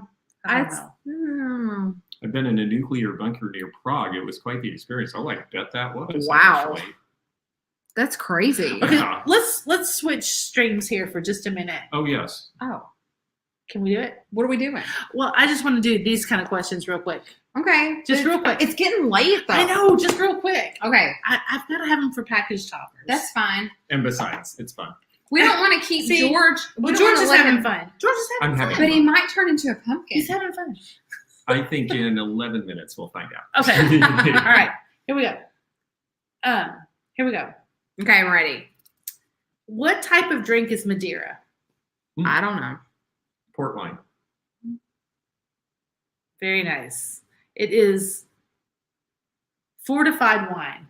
Oh, okay. Is that the same? That's the same thing, right? I'm not sure if that really is the same or not. But I don't know. Okay. This is the speed round. Okay. Oh. I'm not going to win. Okay. In a game of Risk, have you ever played Risk? Oh, here we go. In a game of Risk, how many territories are there in Africa? I don't Oh, even, look, somebody said fortified wine. I don't even know what is Bye, risk. bye. Have you've never played Risk? No, I don't know what that is. I think you would like it. It's Yeah. like a war game, and you have like a big, like, oh my God. You basically have the whole I used to sit and globe. watch boys play this Each all the of time. you is a color, and you basically, with cards and stuff, you battle to take over the world. Oh, that sounds great. Yeah, I want to play that. I think you would like it. Let's a lot, play that. actually. it is fun. And like it's like extended, right? Like they're epic games. Yeah, Like oh, sometimes they can last like They can hours. take forever. But my I'm college saying- roommates wanted me to play it one night when I had to study for a test the next day. I'm like, I don't have time. They're like, we need a fourth person. I'm like, all right. And in 45 minutes, I took over the world. And she's like, that never happens. I'm like, I'm in a hurry. I'm saying 8 and 5 and I 7 think it's 5. and 18. It's 6. Oh, Is it? Nobody's right. Oh. It's 6. None of you win. No points. Negative 100 Helen, points ew. for everybody. Oh, negative points. Oh, no. Oh, nobody knows the answer to that I question. probably do. Nobody knows this. If George knows this, the king of everything. Nobody I knows can't this. take that pressure, but okay. Which grape variety is? I didn't even know there were varieties. I'm of ready. grape. I'm ready. Which grape variety is used to produce Beaujolais Nouveau? And I can give you like 4 choices. They gave you choices. Yeah, these are all Okay, I'm ready. multiple choice. Is it Cabernet? It is not. No, it's burgundy. It's burgundy. Okay, let's give. It's not. So let me give you the choices. Okay. Yeah. They're saying not sure. Some sort of a white grape. Cotton candy. Have you ever had a cotton candy grape? No, I've never heard of that. They're good. Ooh. They're so It tastes just like cotton candy. It's Really? so weird. Yeah, Oh, I fun. gave Nikki a thing to do cheese trays, Uh-huh. like the tray and stuff, and she put cotton candy grapes on there. Ooh. I've never had one. It's so good. How cool. Okay, A is Gamay, Gamay. That's it. B is Merlot. No. C is Grenache, Mm-mm. and D is Pinot Noir. It's A. I think it's A. You guys are right. It's A. Hey! Carrie, Laura, stay on task. How did this person get that? Because they're awesome. Yes. Colleen, how did you know that? Because Colleen is And freaking Angela awesome. knew, and- Because They probably looked it up. did somebody say the best cotton candy grapes come from Paducah, Kentucky? that's what it says. Yeah. That is not true. Who said that? Who said that?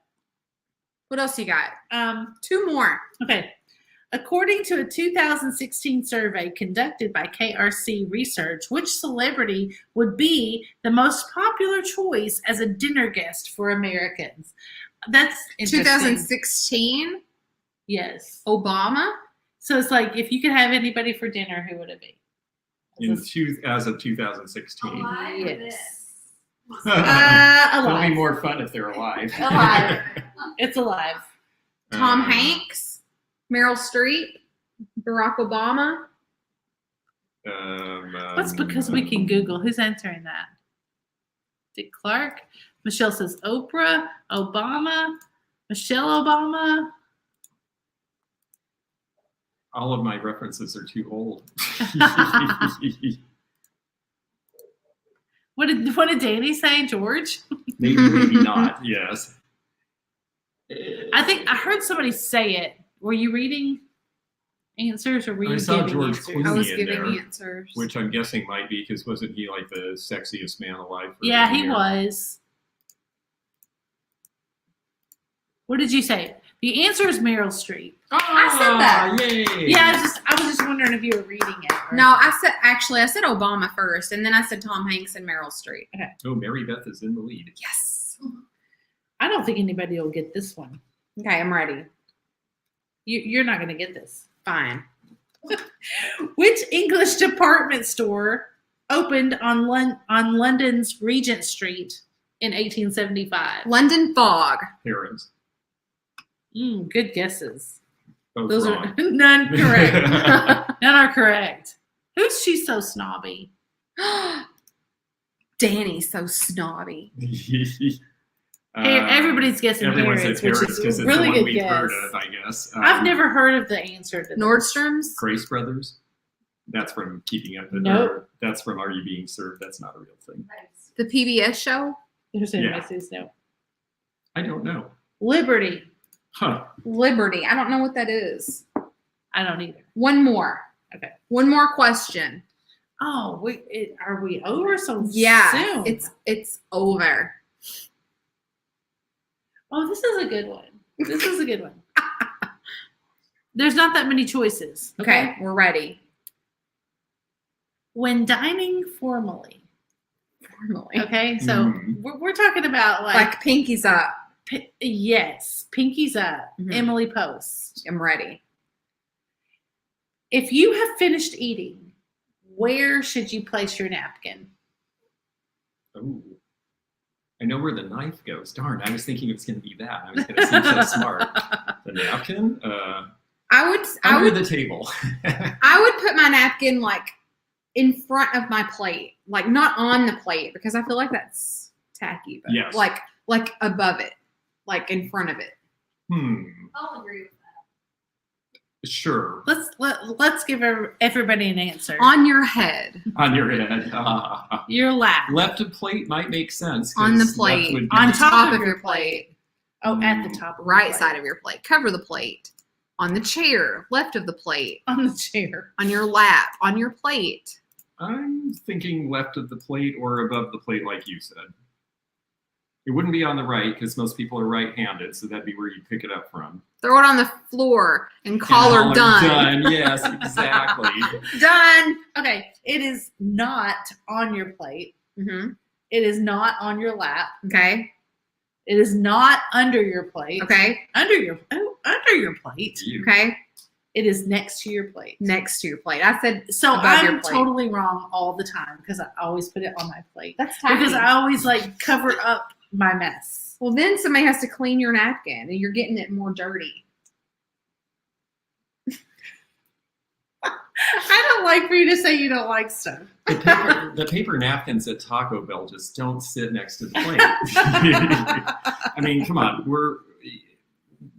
I know Okay, there's this nice is like- restaurants here, but I don't think that this level of fine dining is something we run into a lot around here. So next to your plate could be to the left, the front, or the side. Really. Right? Yes. Yeah. Yeah. Any of those answers were good. Yeah, I agree. Above still is next. Yes. And Yes. it counts. Yes, I It, agree. it counts. You So still I'm right. get the point. I'm still winning. That's right. This is like an encore. That was it. That was the last one. I've got 3 in my hand. Laura. I'll do them fast. Okay, hurry. Okay. A Methuselah Mm-hmm. contains the equivalent of how many standard bottles of champagne? 100. I've never heard of I would that. have said 100. A Methuselah. No, 1,000. Oh. A Methuselah. Because Methuselah lived to be 1,000 years old. Is that true? Well, I don't know if it's really true, but that's what it says. Okay. So I'm trying to see if anybody's answering. A Methuselah contains the equivalent, because you guys aren't even close. A Methuselah contains the equivalent of how many standard bottles of champagne? People are saying 1,000, Okay. 600, 52,000. Wait, 525,600. Yeah. What? That's how many minutes are in that season of love. 525,600 minutes. We just saw Rent Uh-huh. at the Carson Center. Oh, was it good? Come on. It was really good. Get Was out it? of town. Yeah. Yeah. I mean, I would not have expected that to be any better in New York City. It was so good. You know, actually, everybody I've talked to who's gone to theater in Kentucky said that it was amazing. Like, Oh. Louisville has great theater. I mean, apparently it's a thing here. Yeah, It we had a was- really good show here. It was so good. I mean, I went in skeptical, Yeah. right? And it was that good. The answer is 8. Oh. 8. Methuselah lived to be more than 8. What sense does that make? Mom, how Oh, old look, was Danny said 6, so that was close. Oh, look, there's Angela. Angela said 8. It's 8. Okay. Angela Stanley said 8. Isn't that She great? cheated. Okay, here's another good one. I wish I would have known this. Madonna's my favorite. Which fashion designer created Madonna's infamous cone bra? Oh, I don't know. The Department of Transportation. Great answer. Oh my gosh, that's so good. I have no clue. Okay, I'm going to give you. Toddle. I'll give you choices. I'll Okay. say Balenciaga. Oh, that was a good one. Jean Paul Gaultier, Okay. Vivian Westwood, Okay. John Galliano, Yeah. or Alexander McQueen. McQueen. I thought John Galliano was a gangster. The first one. I'll go McQueen. And of course, ding, ding, ding, George is correct. Really? The first one, Jean Paul Gaultier. Oh, That is it. I cannot Hello say that from I had any Oregon. idea. Medusa. Hey, Kat. Nice to see you. Hey. Kat was so sweet. I did the big show in Portland, and she came to meet me, and she stayed and helped me pack afterwards. It was so nice. I am so Are you grateful. I just kidding? want to say thank you. Well, thank how you nice again. is that? Well, isn't that She nice, was- Kat? She was such a sweet lady. Kat, that's so nice. Looking forward to seeing her again. You know, the last 2 weeks, Laura Caldwell has been on here. I don't see her tonight, but she has joined us. the Yes, I last saw couple of Laura times. last week. Yeah. Isn't Is that this your fun? last one? This is it. Okay. This is it. This is the big one. I don't know the answer to It's this. for 1,000,000 points. I bet nobody knows this one. I bet I do. No, you won't. The movie Brief Encounter, which I don't know. The movie Brief Encounter That's the other half of Madonna. was an adaptation of which Noel Coward play? Eesh. We need multiple choice. Yeah, you're gonna have to. Yeah, You're I'm gonna not have to have well read. choices. Yeah. The Danny's saying, George, you need a trip to Vegas. Big party bash in December. Ooh. Yeah, Mary Beth's going.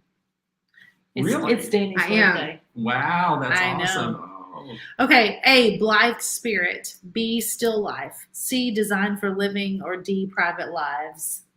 I don't know Noel Coward. I don't know any of that. I'll say design for living. I'm going to say private lives.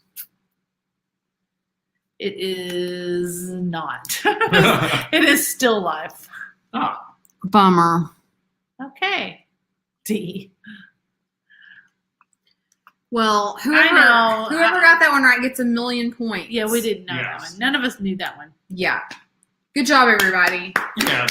And good job, Mary Beth. Mary Beth is Nice. our winner in the room tonight. Nice job. Nice job. All right, we did it. Aw, this was so much fun. Thank you. I'm so glad I got to George, do we're so this glad with you came. Yes, It me was too. so Thank you. good. Aw, the feeling's mutual. I've been looking forward to this for so long. Yes, we have too. We've been looking forward to it all week. I'm the chubby girl in the middle tonight. Whatever. I'm not usually sitting this far back, so like it's really bothering me. Aw. So, guys, we're super glad that you've joined us tonight. Don't forget, if you were a winner tonight on our items, that we do need you to send the following information to us if you have not already. We need your YouTube name along with your real name, your mailing address, and your PayPal email address, and you can send that to fatbirdfinds@gmail.com. All of that information is also in the description of the video if you need to come back and reference that. We're really glad that all of you are here tonight. We've had over like 300 people for the majority That's so of the much show. fun. Yeah. Somebody says the best Fatbird finds ever. Nice. That's because George is here. That's Right. I enjoy this show every week, and you all should too. Everybody, it's the George Love Train. That's right. And we're super stoked that you were here and be able to appraise the chair. Thank you. It was so much fun. I'll come back anytime you ask. Oh, good. So we want you to name the video afterwards. Yeah. So if you're not familiar The with one how we see, they're name already doing it. The one with George. with how we name the video. So after we end and say goodbye, the video will post on YouTube and you can come back and leave us a comment and you can name it like a Friends episode. So the one with the treasure craft mugs, or the one with all the genie bottles, or the one where George appraised a chair. So you can name it anything you want. And it's just kind of fun for us to go back and read those comments, and those are super fun. We're going to an auction tomorrow. We're super stoked about that. We're going to try to get some video. Yeah, maybe we'll see George there. Maybe. Yeah, you might. You never know. I can wake up after this. And if you were a winner, we will do invoices on Sunday evenings. Zeno. I just ended up driving back home. Oh. Zeno.